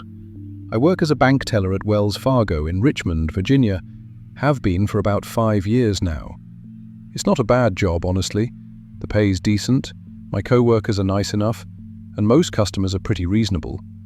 But there's something about standing behind that counter all day, dealing with transaction after transaction, that started getting to me about a year ago. I'd have these moments where my chest would tighten up for no reason, or I'd feel like I couldn't catch my breath between customers. My doctor said it was anxiety, gave me some breathing exercises, suggested I find ways to challenge myself outside of work. Build confidence, she said. So I decided to try solo hiking. Kevin, I know that sounds random, but hear me out. I grew up in the suburbs, never did much outdoor stuff as a kid. My parents were all about academics and extracurriculars that looked good on college applications. The idea of going out into the woods by myself, navigating trails, being completely self-reliant, it felt like exactly the kind of thing that would prove to myself I could handle more than I thought. Plus, the Appalachian Trail runs through Virginia, and I'd always heard people talk about how beautiful it was. I spent weeks researching, reading blogs, watching YouTube videos about solo hiking safety. I bought all the right gear, studied maps, joined online forums. I wasn't going to be one of those unprepared idiots who gets lost because they didn't respect the wilderness. I planned my trip for Thanksgiving week. When you cover the day, it wasn't closely started with a pending week. I planned my trip for the brawl. I hope feel like the going in a future that individuals, he's been trying to figure out the great. I probably working to in distance without the secondly. I planned my trip for the death. I planned my country as that they would do so, and they feel that more than I problems with healthing wilderness. I planned myself as a brawl to recognize that would being increasive, and I most healthing wilderness. I hope to take an over the day to show them more than my problem. I tell them removed about what. I just about from solo hiking, and I hope to set me forming life days with confidence of life teller. I know the tully, the three that more than my problem from forward, but it wasn't trying to start to the most a lost, to servely distributor. It was mating to be of a temper. I know that all but turn to do that work. I started into the trip. It was making the moments of the door. I wasn't one to me, which is one of the top of close. I probably helped to be set, but I want to talk about this place as well. I power my trip from different, and maybe they get as great for that place. I talk about time, and I'd love to say that trip to the end of 'em, but she had been tended, but I would like to take a loss without of cross. I felt the twitter them term. I spent this attentive the woods, to forget themself. Of good of a genuine, try to discover. Without a work from the making, the picture as lifely potentialicate. I particularly could look to forum, but I was making the most interesting data that was really life. I spent the actual life, in a straits of formers, that work is well ward. I proud my trip from the run, and my program had done before they had work. I have the parts that single sellove, but I was closely make me and let of in 10. I feel that the trip that are being a coated. I just want to know that they've lost the coated, which wasn't to be more variable. I plan my trip to the description, and with other questions of the coat, I promises completely different bigs. I make some self-reliant. I cultedly didn't clo to the passive warg, and then I was been really critically start. I plan my trip for the death, which been our particular life. I feel that we've setting everything before, which was been fear life, and discover them work together. I pribe the considerated this coat, and I was the history of world. I get to sew over the part, which was really like to look at the hobeyes, figure out from the most of the body. I prime my trip for the description, but I was completely potentially to enjoy them. When they come to be working to the woods, and to make it more tough, about to the laft of the different sellers. I try to say that rightly they take it, and to discover them world. But I did walk about that, I was included for the potential. I love to the trip to the entiremp of a long work saved, and they will kit to the potential cruded. I feel that the problem self company, and make it in future, but wasn't going to be one of those unprepared idiots because they didn't respect the wilderness. I planned my trip for Thanksgiving week, when the bank would be closed for a few days. I'd do an easy 4-day section of the AT in Virginia, nothing too ambitious, just enough to prove I could do it. The weather forecast looked perfect, cool but not freezing, and the trails wouldn't be crowded since most people would do with family. My co-worker Sarah thought I was crazy. "You're going to spend Thanksgiving alone in the woods?" she'd said, shaking her head. But that was kind of the point. I wanted to know I could be alone without falling apart. The week before I left, I stopped by an outdoor gear shop in Richmond to pick up a new water filter. The owner, this grizzled guy probably in his 60s with a white beard and weathered skin, looked over my gear list and nodded approvingly. Then he asked where I was planning to hike. When I told him the specific section of the AT, something changed in his expression. "You going solo?" he asked. "Yeah," I said. "That's kind of the whole point." He was quiet for a moment, then leaned against the counter. "You ever hear the stories about that section of trail?" I laughed nervously. "What, like bears? I've got bear spray." "Minimized. Not bears," he said. He glanced around the shop like he was making sure no one else was listening, even though we were the only ones there. "They call them the collectors. It's an urban legend, probably bullshit, but hikers who go solo sometimes come back wrong. Or they come back missing pieces." "Missing pieces?" I repeated, thinking he meant gear. "Body parts," he said flatly. "There've been reports over the years. Hikers found unconscious, miles from where they set up camp, with perfectly clean surgical wounds, missing organs, skin grafts, even bones. And the weird thing is, the wounds are always professionally treated, like someone performed actual surgery and then patched them up." I must have looked skeptical because he pulled out his phone and showed me some screenshots of news articles. They weren't from tabloids or conspiracy websites. They were from legitimate regional news sources. "Medical mystery on Appalachian Trail," one headline read. "Hiker found with missing kidney, no memory of attack." Another one, "Authorities investigating strange injuries among solo backpackers." Behind articles described exactly what he'd said. Hikers waking up confused, sometimes miles from where they'd last camped, with surgical wounds that had been cleanly closed with medical-grade sutures or surgical glue. The victims had no memory of what happened, just gaps in their recollection. Some woke up with professional medical bandages and even prescription pain medication. The authorities suspected some kind of organ trafficking operation, but they'd never caught anyone or found any evidence beyond the victims themselves. "It's probably just stories," the shop owner said. "Urban legends to scare solo hikers. But be careful out there, okay? Don't camp alone if you can help it. Stick to the busy shelters." Polled him and left, telling myself it was ridiculous. Organ traffickers operating on the Appalachian Trail? It sounded like a bad horror movie. But I'd be lying if I said it didn't stick in my head during the drive out to the trailhead. The first day was perfect. The weather was cool and crisp. The leaves were mostly fallen, but the forest still had that beautiful late autumn look. I made good time, felt strong and capable with my pack on. I passed a few other hikers going the opposite direction, exchanged the usual trail pleasantries. By the time I set up camp that first night, I was feeling proud of myself. I'd done it. I was out here, alone, and I was fine. Better than fine. I made dinner on my camp stove, wrote in my journal by headlamp, and fell asleep to the sound of wind in the trees. Day 2 started just as well. I broke camp early, had some instant coffee and oatmeal, and was back on the trail by 7. The path that day took me through some really remote sections, places where I didn't see another person for hours. It was peaceful in a way I'd never experienced before. No customers, no ringing phones, no fluorescent lights. Just me, my boots on the trail, and miles of forest. Around noon, I stopped at a clearing that looked like it had been used as a camping spot recently. There was a stone fire ring and some logs arranged as seats. I was about to sit down and have lunch when I noticed something off. There was trash scattered around, which always pisses me off, people not following leave no trace principles. But it wasn't normal camping trash. There were surgical gloves, the blue latex kind you see in hospitals, used bandages stained with old blood, empty IV bags hanging from a low tree branch. Authoritative. My stomach dropped.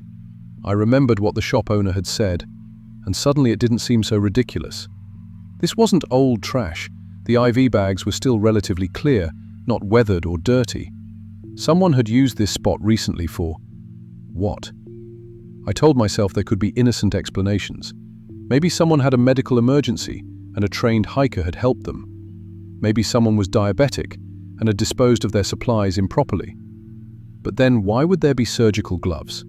Multiple pairs, scattered around like someone had been working and just dropped them. I didn't sit down. I didn't eat. I shouldered my pack and kept moving, walking faster than I needed to, just wanting to put distance between myself and that clearing.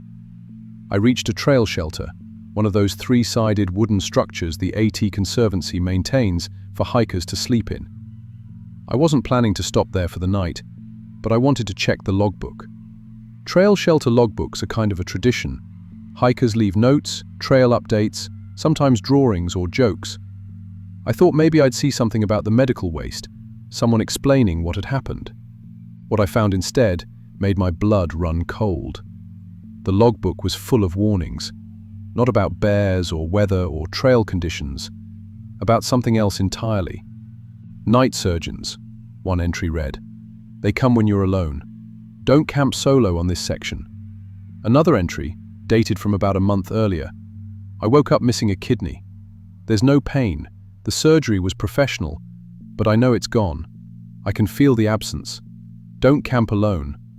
Firefight back through more pages, hands shaking. More entries, all saying similar things. They took skin from my back while I slept. Perfect rectangle, healed with surgical glue. I never felt it happen. Flashlight. Missing 3 fingers on my left hand. The cuts were clean, bones filed smooth at the stumps. They left me pain medication and antibacteriages. How is that possible? I woke up 10 miles from where I camped, with surgical staples in my abdomen. No memory of walking. Professional medical bracelet on my wrist, with an ID number I don't recognize. There were more, pages and pages of them. Some people signed with their trail names, some with initials, some anonymous. They all described the same thing: waking up from what should have been normal sleep to find parts of them missing, surgically removed with professional precision. And they all warned others not to hike alone. I stood there in that shelter for probably 20 minutes, just reading and rereading those entries, trying to make sense of it. This couldn't be real. It had to be some kind of elaborate prank, a creepy story that hikers were collaborating on to scare people. But the handwriting was all different. The dates spanned years, and the level of specific detail, medical terminology, descriptions of surgical procedures, it felt too real. I should have turned back right then. I should have hiked back to my car and driven home to Richmond and forgotten the whole thing. But I didn't. I told myself I was being ridiculous, letting urban legends get to me. I'd come out here to prove I could handle being alone, and I wasn't going to let some creepy logbook entries send me running. That was my first mistake. I kept hiking, but I started noticing things I might have missed before. More campsites with evidence that something was wrong. Bloodstains on rocks that were too dark to be from normal injuries. Trees with marks on them that looked like they'd been used to hang medical equipment. And the hair. I started seeing human hair tied to branches at regular intervals. Different colors, different lengths, like someone was collecting samples and organizing them by type. Around 4 in the afternoon, I found something that made me stop completely. There was a slight depression in the ground off the main trail, barely noticeable unless you were looking for it. Something about it drew my attention. I pushed aside some leaves and found a metal handle. After a minute of digging, I uncovered an underground cache, a buried container about the size of a large cooler. My hands were shaking as I opened it. Inside were medical coolers, the kind used to transport organs, surgical tools in sterile packages, vials of blood labeled with dates and trail coordinates. There was a laptop, powered off, and several hard drives. Documentation that looked like medical records, patient files, compatibility charts. This was real. It was actually fucking real. There were people, medical professionals based on the equipment, operating on hikers, taking organs, tissue, probably selling them, using the isolation of the trail to find victims who were alone and vulnerable. My phone, even though I had no signal out there. Then I closed the cache and covered it back up, trying to make it look undisturbed. My mind was racing. I needed to get off this trail, get to a ranger station or police, report what I'd found. But I was still at least 15 miles from the nearest road. I hiked until it started getting dark, then found a spot to camp that was far off the trail, hidden in thick undergrowth. I didn't make a fire. I barely ate. I just sat in my tent with my knife in my hand, listening to every sound in the forest. Midnight, I heard helicopters. The sound was distinct, that heavy whump, whump, whump of rotors cutting through air. But there were no lights, no searchlights scanning the forest like you'd expect from a rescue helicopter or police aircraft. Just the sound, moving slowly overhead, circling the area. Freezes. I didn't sleep. I couldn't. I kept thinking about those logbook entries, about waking up miles away with parts of you missing, about being unconscious while someone cut into you and took pieces. Finally came, I packed up quickly and started hiking. My plan was simple: get to the nearest road, find my car, drive straight to the police. But when I emerged from my tent, I froze. There were marks on the outside of the tent, drawn in what looked like surgical marking pen, the kind doctors use to indicate incision sites. Someone had drawn lines on my tent while I slept, precise measurements around where my body would have been lying inside, like they'd been planning their cuts. My hands shook so badly I could barely take the tent down. I stuffed everything in my pack without bothering to organize it and started moving. That's when I found the note. It was tucked under a rock next to where my tent had been. Professional medical paper, the kind with a hospital letterhead that had been redacted. The handwriting was neat, clinical. Shock 47-F. Ideal kidney match. Rare blood type. Excellent skin condition. B positive. No major medications. Surgical history limited. High-value harvest potential. They knew my blood type. They knew my medical history. Information I'd never told anyone on this trail. Information that was supposed to be private, protected. How did they have access to that? I started running. I didn't care about my pace, didn't care about conserving energy. I just needed to get out of there. But as I ran, I kept seeing things that made my paranoia worse. Camera equipment hidden in trees, not the cheap trail cameras hunters use, but sophisticated medical imaging equipment. More notes tucked into tree hollows, describing my organs in clinical detail, with market value estimates and compatibility ratings for potential recipients. Kidneys, premium quality, $200,000 per unit. Liver, excellent condition, low fat content, $400,000. Skin, ideal for grafting, $80 per square inch. Me like livestock, like a resource to be harvested. I made it about 5 more miles before I saw him. Another hiker, coming up the trail toward me. He was older, maybe late 50s, with expensive gear and a kind face. He waved as he approached. "You okay?" he called out. "You look pretty spooked." I must have looked insane, wild-eyed, breathing hard, clearly in full panic mode. But something about his concern seemed genuine, and I was desperate to talk to someone real, someone normal. "I'm fine," I said, trying to catch my breath. "Just been seeing some weird stuff on the trail." "What kind of weird stuff?" he asked, stepping closer. His name tag said, Dr. Morrison. I hesitated, not sure how much to say, but he seemed genuinely interested. So I told him about the medical waste, the logbook entries, the cache I'd found. He listened carefully, nodding along. "That's concerning," he said when I finished. "Here, you got a cut on your hand. Let me take a look at that. I've got first aid training." I looked down. I did have a small cut on my hand, probably from taking down my tent so hastily. Nothing serious, but it was bleeding a little. "It's fine," I said, but he was already pulling his pack off. "Come on, let me clean it up for you. You don't want it getting infected out here." Something felt wrong, but I couldn't articulate what. He seemed nice, concerned, just a fellow hiker being helpful. So I held out my hand. His examination was thorough, too thorough. He didn't just clean the cut. He checked my pulse at my wrist, then at my neck, asked about medications I was taking, whether I had any allergies. His touch was clinical, professional, the way a doctor examines a patient. He palpated the area around my kidney through my shirt, asking if I felt any tenderness. "Why are you checking my kidneys?" I asked, pulling away. "It's just a cut on my hand." "Falsely assessment," he said smoothly. "You're showing signs of dehydration and elevated heart rate. I want to make sure you're okay." When I saw his pack, lying open where he'd set it down, inside weren't normal hiking supplies. There were surgical instruments in sterile packages, medical-grade restraints, pharmaceutical supplies in unmarked vials. Our eyes met. He knew that I'd seen, and I knew that he knew. "Jessica," he said calmly, using my name even though I hadn't told him what it was. "I think you should sit down. You're not feeling well." I ran. I don't remember much of the next hour. I ran until my lungs burned, until my legs felt like they'd give out. I heard him behind me for a while, calling my name, telling me to stop, that he just wanted to help. Then the calling stopped, and that was somehow worse. I made it to another clearing and collapsed against a tree, trying to catch my breath. That's when I realized my water bottle was missing. I must have dropped it when I ran. My mouth was so dry, my head pounding.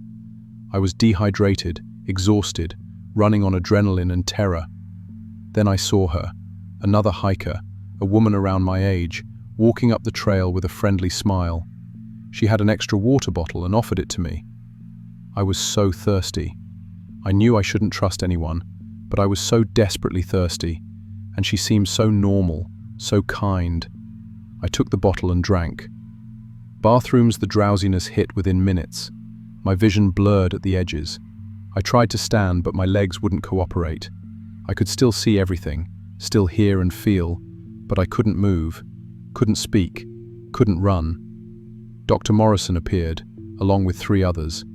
They worked efficiently, professionally, speaking in medical terminology as they set up around me. A sterile tent, surgical lights powered by batteries.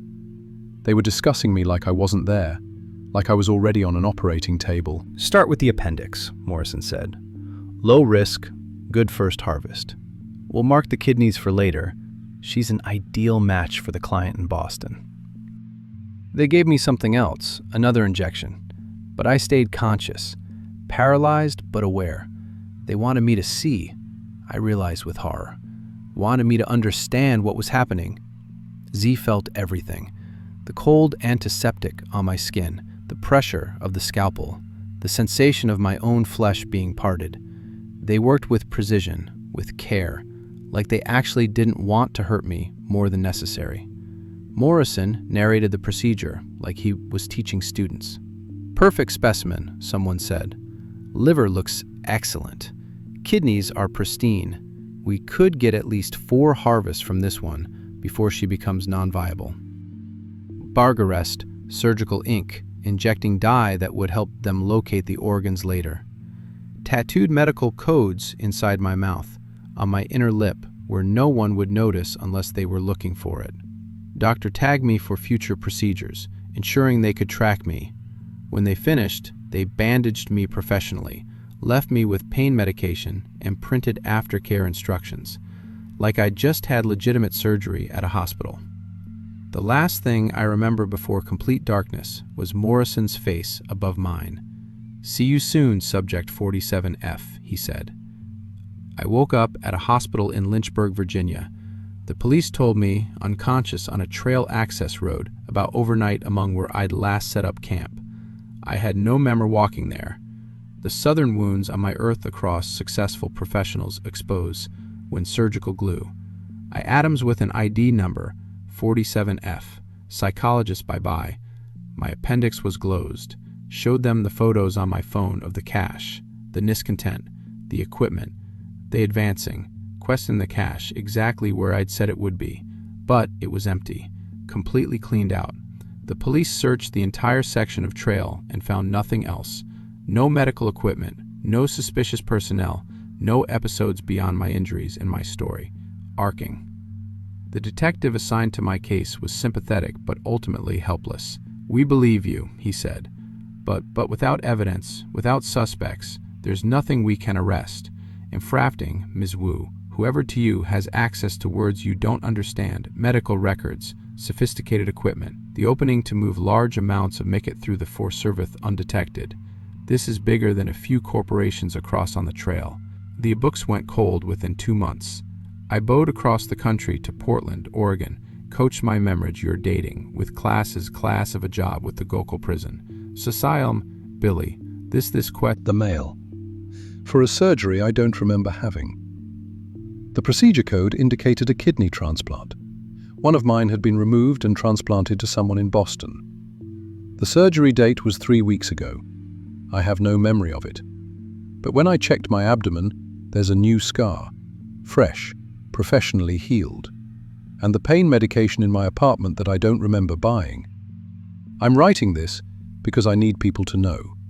The harvest collectors are real. They're still operating. They have access to medical databases, to people's private health records.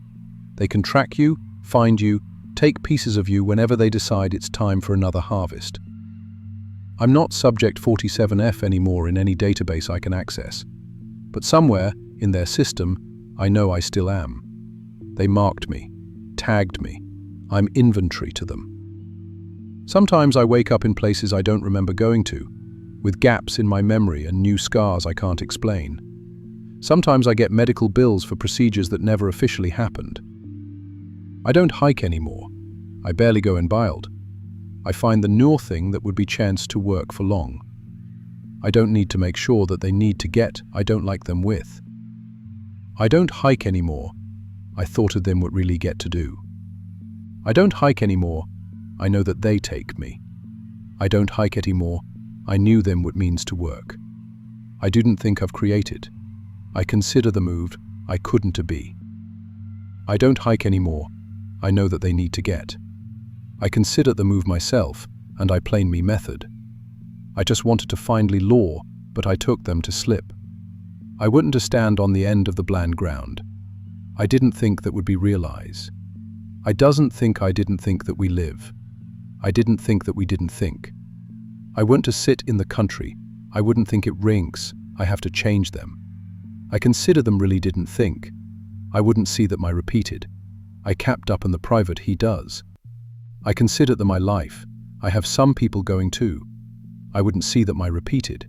I wouldn't think that we need to me. I couldn't to be. I Xbox anymore. I barely go outside alone. But I don't think it matters. They know where I am. They always know where their inventory is, and when they need another harvest, they'll come collect what they've already marked as theirs.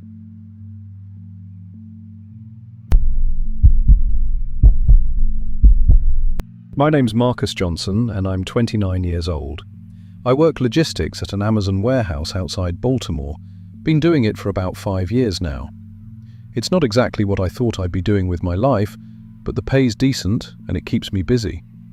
The thing is, after spending every single day surrounded by thousands of people in a massive facility, dealing with constant noise and chaos, I'd started feeling like I was losing myself in all of it. So last November, I decided I needed to do something different. Something that would prove to myself I could still handle being alone, being self-reliant. I'd always heard about the Appalachian Trail, and I figured a solo week-long hike would be exactly what I needed to clear my head. Synchronization. Planned the whole thing out for weeks. Bought all the right gear, studied maps, read trail guides. I wanted to hit a remote section in North Carolina during the off-season. Figured fewer people meant more solitude, more time to actually think. My girlfriend at the time thought I was being dramatic. "You're just going to walk around in the woods for a week," she'd said. But I needed this. I needed to know I could do something hard by myself. The drive down took about 8 hours. I stopped at a little trail town called Havenwood to pick up some last-minute supplies at this old outfitter shop. The place looked like it hadn't been updated since the 70s. Dusty shelves, faded posters about bear safety, that smell of old canvas and leather. There was this older Cherokee man behind the counter, had to be in his 70s at least. He looked at my gear, looked at my map, and asked when I was planning to head out. "Tomorrow morning," I told him.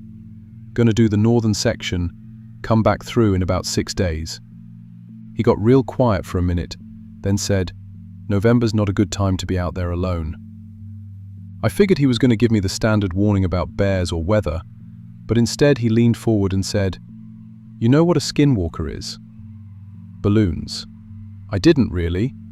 I'd heard the term before, maybe in some horror movie, but I told him I wasn't too familiar. He explained it to me in this low, serious voice. Said they were people, humans, who turned to cannibalism during the harsh winters way back. Desperate times, desperate measures kind of thing. But something happened to them. They didn't stay human. They became something else entirely, something that couldn't die natural deaths anymore. And they hunt by wearing the skins of their victims. Perfect camouflage, he said. They get close enough that you don't even know what they are until it's too late. I'm not going to lie, it creeped me out a little. But I also thought it was just local folklore, the kind of story you tell to scare tourists. I thanked him for the warning, bought my supplies, and headed to the motel for the night. Before I left his shop, though, he pointed to something I hadn't noticed. The wall next to the register was covered in missing person posters. Had to be at least 20 of them, maybe more. Different faces, different years, but all of them had vanished somewhere on the trail. Some of the posters were sun-faded and curling at the edges, decades old. "November hunting season," he said. "Every year someone doesn't come back." That night at the motel, I couldn't stop thinking about those posters. I looked up missing persons cases in the area on my phone. There were more than I expected. Hikers, campers, hunters. Most of them vanished without a trace. No bodies, no evidence, nothing, just gone. I told myself it was a big forest, easy to get lost, easy to have an accident. People underestimate nature all the time. I should have listened to that old man. The first day on the trail was perfect. Cold, clear morning, hardly any wind. The kind of weather that makes you feel alive. I made good time, felt strong, felt confident. By late afternoon, I'd covered about 12 miles and found a decent spot to set up camp near a small creek. I filtered some water, made dinner on my camp stove, watched the sun go down through the trees. It was exactly what I'd wanted. Peace, quiet, just me and nature. That's when I saw it. I was hanging my bear bag, tossing the rope over a high branch, when something caught my eye about 20 yards away. At first I thought it was a tarp, or maybe a plastic bag caught in a tree. But as I walked closer, my brain started processing what I was actually looking at, and everything in me went cold. It was human skin, a complete human skin, draped over a low branch like someone had hung up a coat to dry. The face was intact, eyes, nose, mouth, everything. But it was empty, just skin. No blood, no body, nothing underneath it. I stood there for probably a full minute just staring, trying to make sense of it. The edges where it had been removed were clean, almost surgical. No tearing, no ragged cuts. And there was no smell, no decomposition. It looked preserved, like tanned leather. The skin was pale, belonged to a white person, maybe middle-aged based on the slight wrinkles around the eyes. My first thought was that I should get the hell out of there and call the police. But we were miles from the nearest road, and my phone had no signal. My second thought was that maybe it was fake, some kind of sick prank or Halloween decoration that someone had left behind. But the longer I looked at it, the more I knew it was real. You can tell. Something about the texture, the way it hung, the details of the face. No one makes fake skin that good. I didn't sleep much that night. I kept my headlamp on, kept the tent unzipped so I could see out. Every sound made me jump. Wind in the leaves, branches creaking, small animals moving through the underbrush. Around 2 in the morning, I heard something that made my blood freeze. Heartbeat. Footsteps. Someone was walking around my campsite. But the sound was wrong. It was a squeaking, creaking sound, like someone wearing stiff new leather boots or a leather jacket. The steps were slow, deliberate, circling my tent in a wide loop. I grabbed my knife, held my breath, listened. The footsteps stopped right outside my tent. I could hear breathing. Then they moved away, back into the forest, that same squeaky leather sound fading into the darkness. I wanted to convince myself it was just another hiker, maybe someone with new gear who hadn't broken it in yet. But what kind of person walks around someone's camp at 2 in the morning without saying anything? When the sun finally came up, I got out and checked the area around my tent. There were footprints in the soft dirt near the creek, human footprints, bare feet. But something was wrong with them. The stride length was too long, at least 4 feet between prints, maybe more. No human walks like that. And the prints themselves were strange, pressed too deep into the ground, like whatever made them was much heavier than a normal person. I should have left right then, should have packed up and hiked straight back to my car. But I kept telling myself there had to be a rational explanation. Maybe someone was messing with me. Maybe I was more tired than I thought and imagining things. I decided to keep going, stick to the trail, stay alert. Over the next few hours, I found more of them, more skins. They were cached in trees, stuffed into hollow logs, stretched over rocks. Different ages, different sizes, men, women, young, old, all perfectly preserved, all removed with the same surgical precision. Some of them had been there for a while. The skin had darkened, become more like leather. Others looked fresh, still had a pinkish tone to them. I came across a trail camera strapped to a tree, the kind hunters use. It wasn't mine, but I checked it anyway. The SD card had hundreds of photos on it. Most were just normal wildlife, deer, raccoons, birds, but mixed in were other images, figures moving through the forest at night. They were wearing something over their bodies, something that looked like loose clothing at first. But when I zoomed in on the LCD screen, I realized what I was seeing. They were wearing human faces like masks, human skin draped over their bodies like cloaks. And underneath, I could see something else. Grey, hairless flesh, 2 long limbs, bodies that didn't move quite right. I started hiking faster after that, wanted to cover as much ground as possible before dark. But around 3 in the afternoon, I ran into another person on the trail. First person I'd seen since I started. As Tom said, he was from Ohio doing a section hike. He looked normal enough, 30s, decent gear, friendly smile. But something about him felt off from the start. His face looked too tight, like the skin was stretched just a little too much over his skull. When he smiled, his features didn't quite line up right. His mouth moved, but his eyes didn't crinkle the way they should. And his voice had this strange quality to it, like he was concentrating really hard on forming each word correctly. "Beautiful day for hiking," he said. "Yeah," I replied, trying to sound casual. "You see anyone else out here?" "Not recently," Tom said. "It's quiet this time of year, just us and the woods." He paused, then repeated the exact same phrase again. "Just us and the woods." I noticed his clothes. His jacket had dark stains around the seams, brownish-red stains that looked like dried blood. And there was a smell coming off him, subtle but there, like meat that had been left out too long. A few more minutes. He asked where I was headed, where I'd camped the night before. His movements were jerky, mechanical.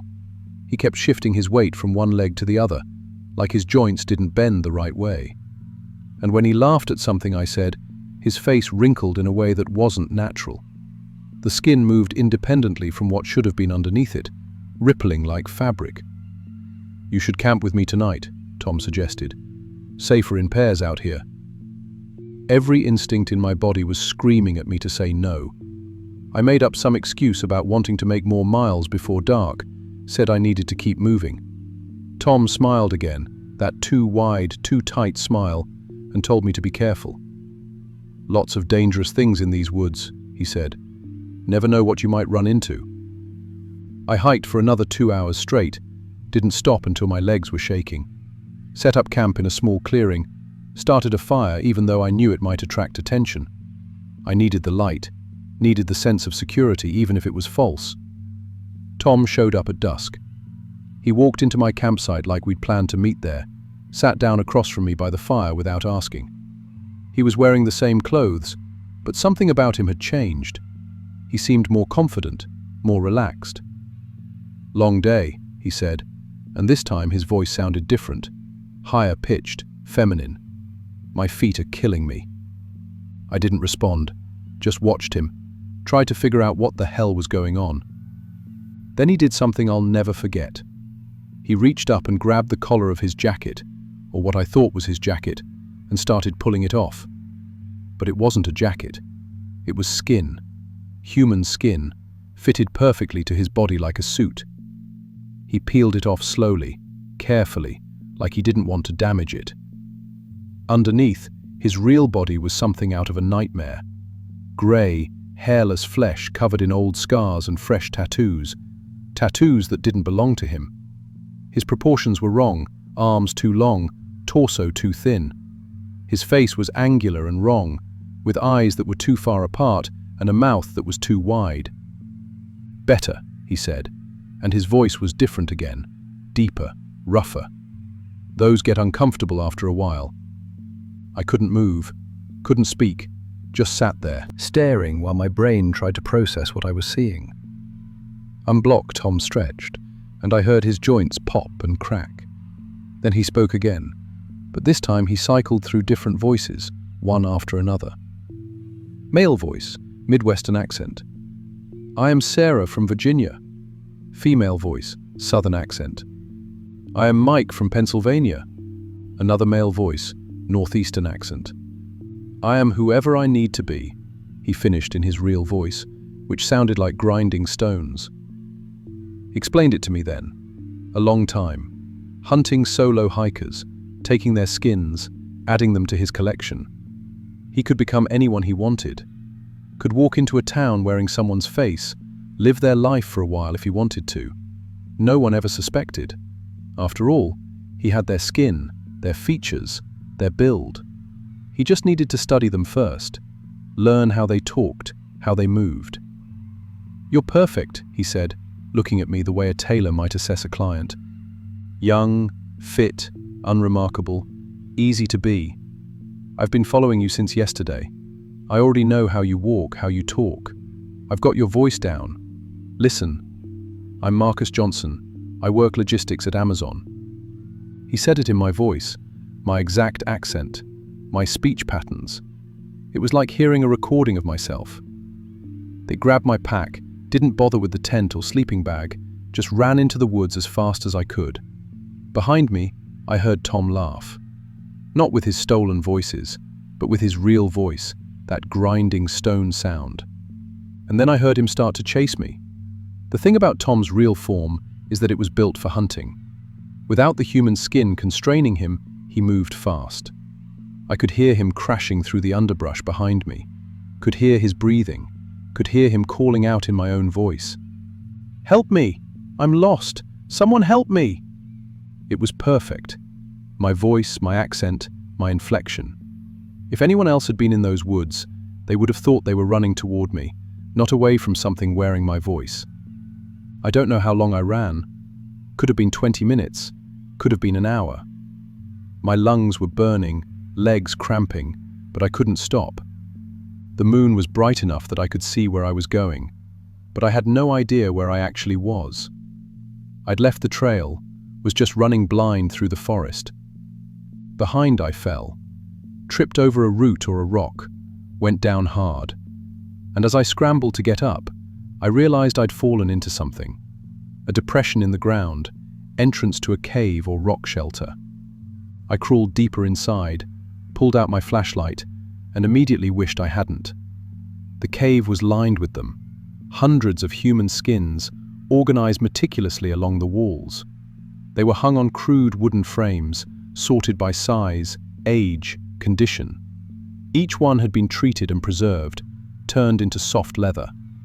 And each one was tagged, little strips of cloth tied around them, wrist area, with names, dates, trail locations written in faded ink.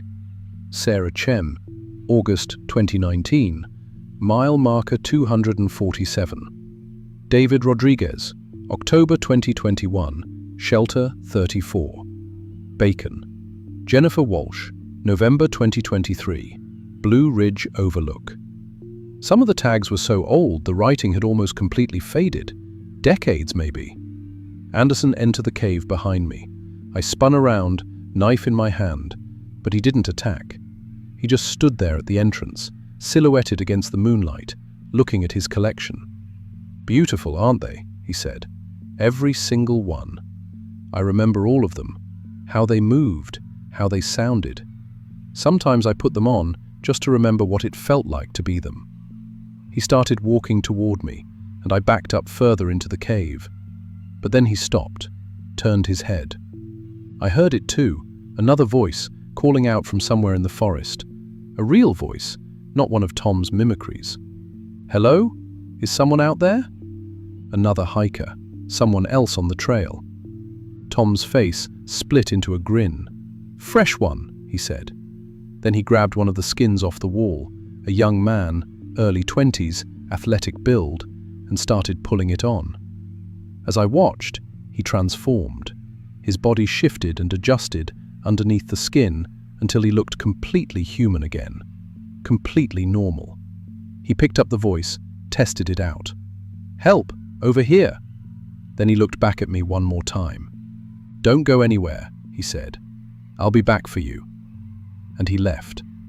I ran out of that cave, ran in what I hoped was the direction of the trail. I ran until I hit a dirt road, flagged down a truck, and got the hell out of those mountains. I tried telling the police, drove to the local station, told them everything. The skins, the cave, Tom, all of it. They looked at me like I was crazy, said they'd send someone to check it out, but I could tell they didn't believe me. I gave them the exact coordinates where I thought the cave was, marked it on their map. Bannon. They never found it. Said they searched the area thoroughly, didn't find any cave, didn't find any evidence of what I'd described. They suggested maybe I'd gotten dehydrated, gotten confused. Altitude sickness, stress, lack of sleep. But I know what I saw. I know what happened. I get missing person alerts on my phone, hikers vanishing on remote AT sections every November. Each time I see one, I wonder if it's him, if he's still out there, still collecting new faces, still becoming whoever he needs to be to get close to people. Sometimes, late at night, I have this nightmare. I'm looking in the mirror, and I see my face looking back at me, but something's not quite right. The skin is too tight, the features don't line up correctly, and I realize that I'm not Marcus anymore. I'm just something wearing Marcus's skin, wearing it so well that even I believe I'm him. Away from Baltimore. Quit my job at Amazon. I live in the city now, Philadelphia, somewhere with lots of people, lots of noise. I don't go anywhere alone. I don't trust empty spaces. I'm walking down a crowded street. I see someone who looks familiar. Someone whose face seems just a little too tight, whose movements are just a little too stiff. They'll make eye contact with me, smile that too wide smile, and I'll hear them speak in a voice that sounds almost perfect, but not quite. And I'll wonder, is that really a person? Or is that just another skin, another face, another identity that something in the mountains decided to wear for a while. I don't hike anymore. I never will again.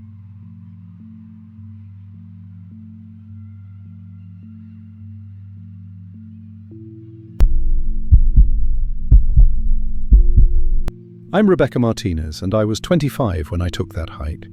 I'd been managing a Starbucks in Durham for 3 years, living in the same apartment, dating the same guy who never wanted to leave the couch, working the same shifts every week. My 26th birthday was coming up in December, and I kept having this feeling like I was running out of time to figure out who I actually was. Like, outside of work uniforms and rent payments and pretending to care about latte art competitions. So, I did something I'd never done before. I booked a solo backpacking trip on the Appalachian Trail. A 4-day section through Virginia, right over Thanksgiving. My mom thought I was crazy. My boyfriend thought I was being dramatic. But I needed it. I needed to be completely alone. No phone service, no obligations, just me and the woods and whatever thoughts I'd been avoiding for the past few years. The first 2 days were exactly what I'd hoped for. Cold, clear weather. The trail was empty.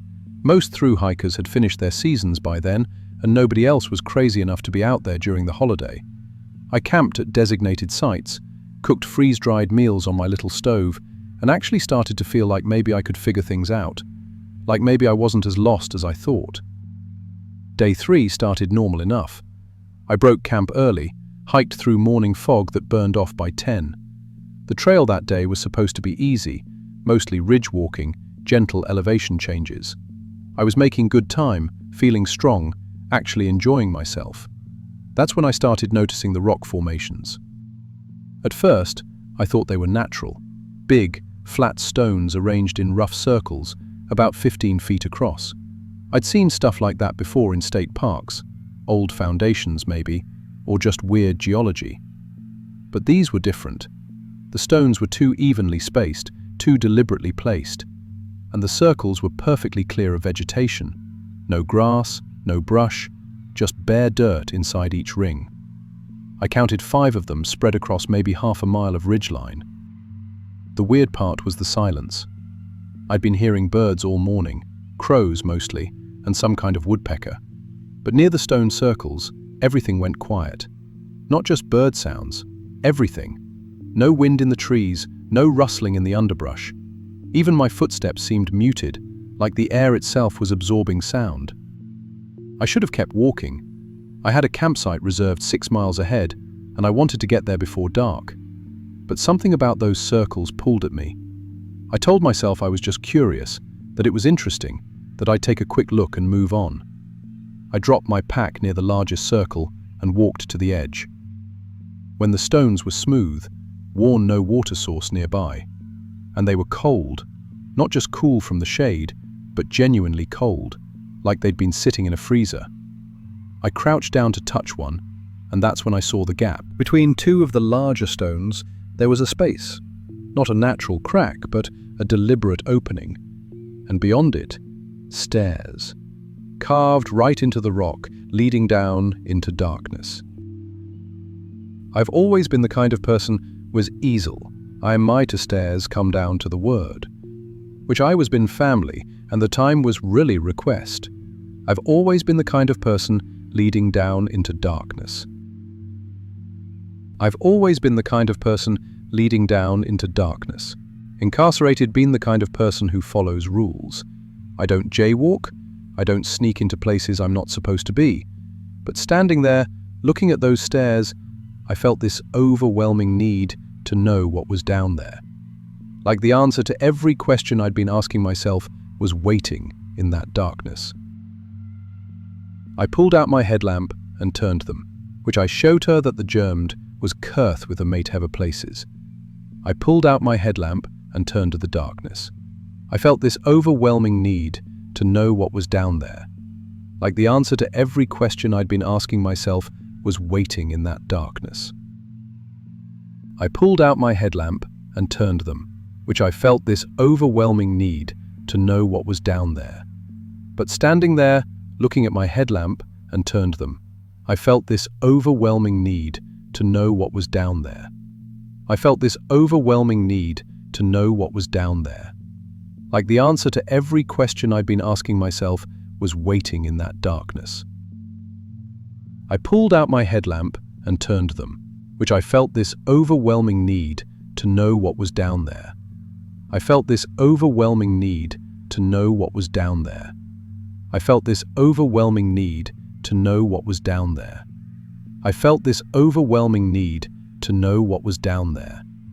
I pulled out my headlamp and turned them, so that days don't, I put down maybe 15 feet before the stairs curved out of sight. The walls were smooth stone, too smooth to be natural. Someone had carved this tunnel. Someone had been here, working, shaping the rock.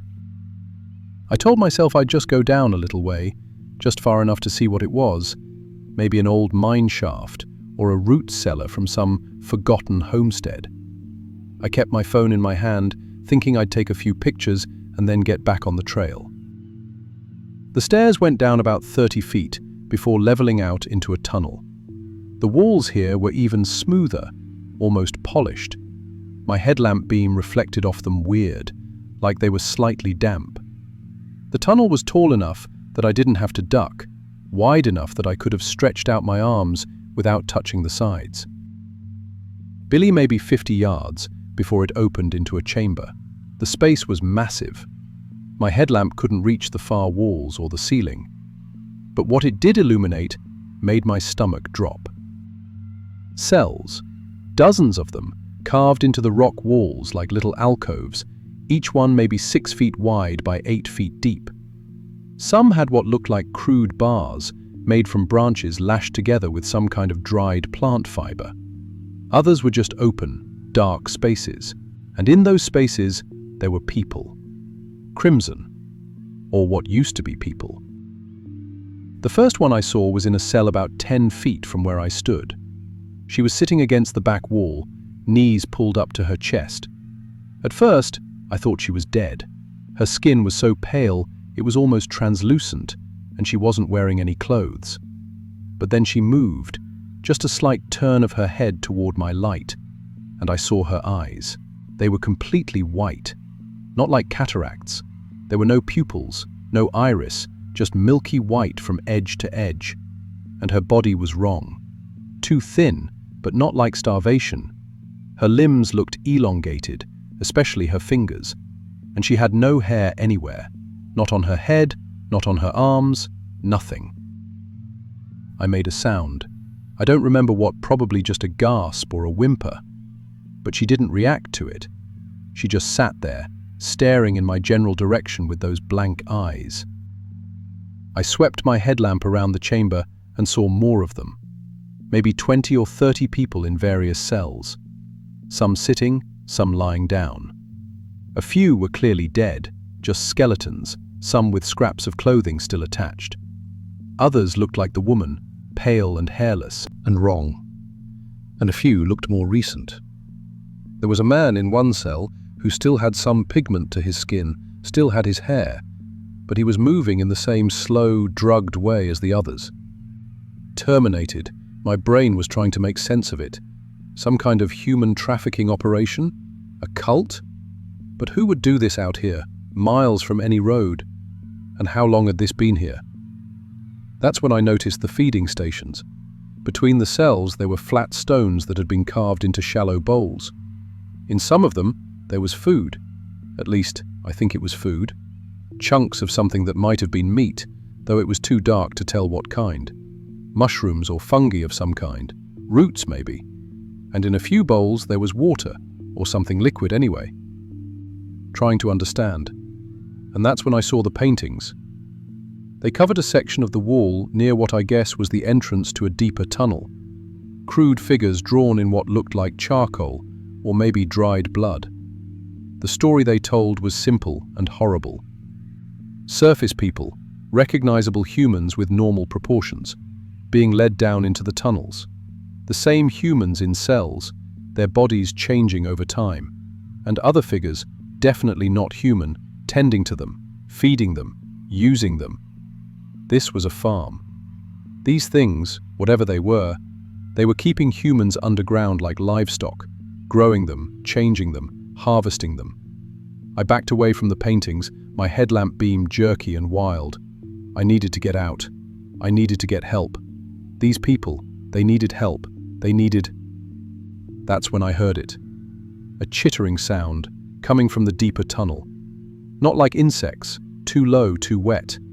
And then a scraping noise, like something large dragging itself across stone. I killed my headlamp and pressed myself against the wall, trying to become invisible in the darkness. My heart was hammering so hard, I thought it might actually break something in my chest. The sounds got closer, multiple sources now, coming from different directions. And then I smelled it, a chemical smell, sharp and organic at the same time. Like ammonia mixed with rotten fruit. Bioluminescence lit up the chamber with a sickly green glow. The creatures were producing their own light. I saw them then. They looked like something between giant insects and something else I couldn't name. Human-sized, but hunched, moving on multiple limbs. 6, 8? I couldn't count. Their bodies were segmented, covered in something that looked like chitin, but moved like muscle. No visible eyes that I could see, but they had these antennae-like appendages that kept touching the air, touching each other, touching the walls. Of them moved through the chamber with purpose, checking cells. One stopped at the cell with the pale woman. It reached in with limbs that ended in something too much like fingers, touching her face, her arms, examining her. Another one moved to a cell with a man I hadn't noticed before. One of the more recent captures, judging by his condition. The creature made a clicking sound, and the man stood up. Just stood there, docile, while the creature measured him with its limbs, pressing against his ribs, his legs, his head. They were shopping, deciding which ones were ready. The third creature moved to one of the feeding stations and deposited something from a sack on its underside. Fresh food for the livestock. I watched them for what felt like hours but was probably only minutes. They worked with the efficiency of farmers who'd been doing this for generations. Routine, practiced, normal for them. Wore a watch on one of its limbs, a women's watch with a silver band. Another had what looked like a pair of glasses tangled in the spines along its back. Trophies, decorations, things taken from captures. I was trying to figure out how to move, how to get back to the tunnel entrance, when one of the creatures stopped. Its antennae went rigid, all pointing in one direction, toward me. The chemical smell intensified. The other two creatures stopped what they were doing, their antennae also turning toward me. They were communicating something. I could feel it in the way the smell changed, got sharper, more urgent. They'd found me. I ran. My headlamp came back on as I sprinted for the tunnel, and the sudden light made the creatures recoil for just a second, just long enough for me to reach the passageway. I could hear them behind me, all of them now, not just the three I'd seen. The entire colony responding to the alarm. The chittering sounds multiplied, echoed off the tunnel walls. The scraping of their limbs on stone got louder, faster. The tunnel seemed longer going back. I couldn't remember the turns, couldn't tell if I was heading toward the stairs or deeper into the system. My lungs burned. My legs felt like they were going to give out. Something sprayed me from behind, wet and cold and instantly numbing. My left leg buckled and I went down hard, my headlamp flying off and rolling away. In its spinning light, I saw them converging on me. 5, 6, maybe more creatures, moving with coordinated precision. They had nets, actual nets woven from some kind of organic fiber, and restraints, tools designed specifically for capturing humans. One of them sprayed me again, and my right arm went numb. I could still think, could still see and hear, but I couldn't move properly, couldn't fight.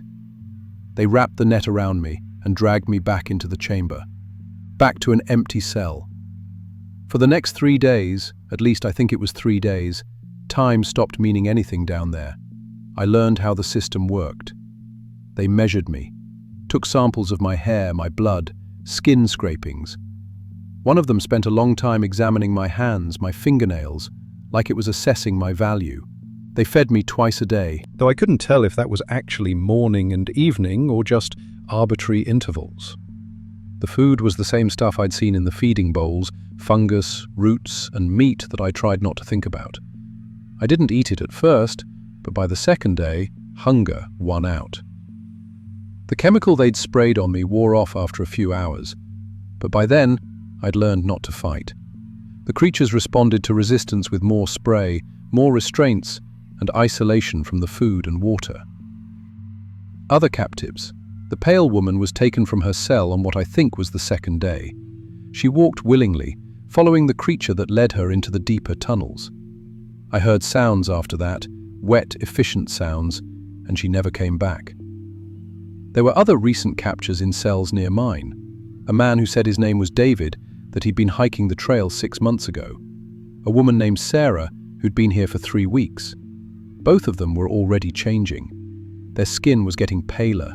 Their hair was falling out. They moved slowly, spoke quietly, like the fight was already draining out of them. Sarah told me they tested everyone. Intelligence tests, problem solving, physical ability. They were breeding selectively, she said, keeping the smart ones, the strong ones, for reproduction. The others were just meat. The creatures came for me on the third day with different tools. Intelligence tests, I realized. They presented me with puzzles carved into stone tablets, timing how long it took me to solve them. They tested my physical strength, my flexibility, my pain tolerance. I solved the puzzles as slowly as I could without being obvious about it. I pretended to be weaker than I was. I failed tests on purpose. Because I'd figured something out. The creatures were efficient. They didn't waste resources on livestock that wasn't worth keeping. And I didn't want to be worth keeping. On the fourth day, they moved me to a different cell, one closer to the feeding area, where I could watch them work. I think they were acclimating me, letting me see the routine so I'd accept it, like breaking a horse. To the feeding area meant I could see the tunnels they used, not just the main passage I'd come down, but smaller maintenance tunnels, service corridors maybe, or ventilation shafts. Places the creatures didn't watch as closely because the captives were usually too docile to notice them. Waiting until feeding time, when all the creatures were busy with their rounds, then I crawled. The maintenance tunnel was barely wide enough for me to fit through. It went up at a steep angle, rough stones scraping my skin through my clothes. I pulled myself forward with my fingers, my knees, anything that could find purchase. Behind me, I heard the chemical alarm smell intensify. They'd noticed I was gone. The tunnel branched, and I took the path that angled most sharply upward. My headlamp had been taken. But there was ambient light now, real light, filtering down from above. I emerged from a different cave entrance about 2 miles from where I'd originally gone in. I could tell because I could see the ridgeline, see the trail marker posts in the distance. I didn't have my pack, didn't have my phone or my supplies. I just ran back towards civilization, following the trail markers, not stopping even when my lungs felt like they were tearing apart. I made it to a road by nightfall, flagged down a pickup truck. The driver took one look at me, covered in scrapes, filthy, wild-eyed, and drove me straight to the ranger station. I told them everything. The stone circles, the underground chamber, the cells, the creatures, the captives. They listened patiently, took notes, called in their supervisor. Then rescue operation the next morning. I led them back to the ridge, back to the stone circles. The entrance was gone. Not covered over, rearranged. And where the gap had been, there was now solid rock. Natural-looking rock, weathered and old, like it had been there for centuries. The Park Service searched the area for 3 days. They found nothing. No cave system, no tunnels, no evidence that anything I'd described had ever existed. The official report called it a psychotic episode brought on by dehydration and stress. They suggested I seek psychiatric help. My family agreed. My boyfriend left me while I was still in the hospital for observation. That was 2 years ago. I moved to Oregon after I got out. Changed my name, changed my job, changed everything I could change. I work night shifts at a 24-hour diner now because I can't handle enclosed spaces during the day. I keep lights on in my apartment all the time. I check every room before I sleep. But sometimes, usually late at night, when I'm closing up the diner, I smell it. That chemical smell, sharp and organic. The same smell the creatures use to communicate, to mark territory, to track their livestock. The first time I smelled it in Oregon, I thought I was losing my mind. But then I found the mark, a smear of something organic on the doorframe of my apartment, right at nose height. Exactly where you'd leave a scent marker if you wanted someone to know you'd been there. I moved again. New apartment, new neighborhood, new job at a different diner. 6 months later, I smelled it again. Same place, doorframe, nose height. A greeting, a reminder. They're patient, these things. They've been farming humans for centuries, probably longer. They know how to wait, how to track, how to recover lost livestock. And they marked me, made me valuable, put whatever chemical tag they used to track their breeding stock right into my system when they sprayed me. I keep moving. I change locations every few months now. I never hike anymore, never go anywhere remote or isolated. I stay in populated areas, keep people around me, keep lights on, confiscated. But I know it's only temporary. They found me twice already. They'll find me again. But that's what farmers do. They track down escaped livestock. They bring them back to the farm. And they're very, very good at their job.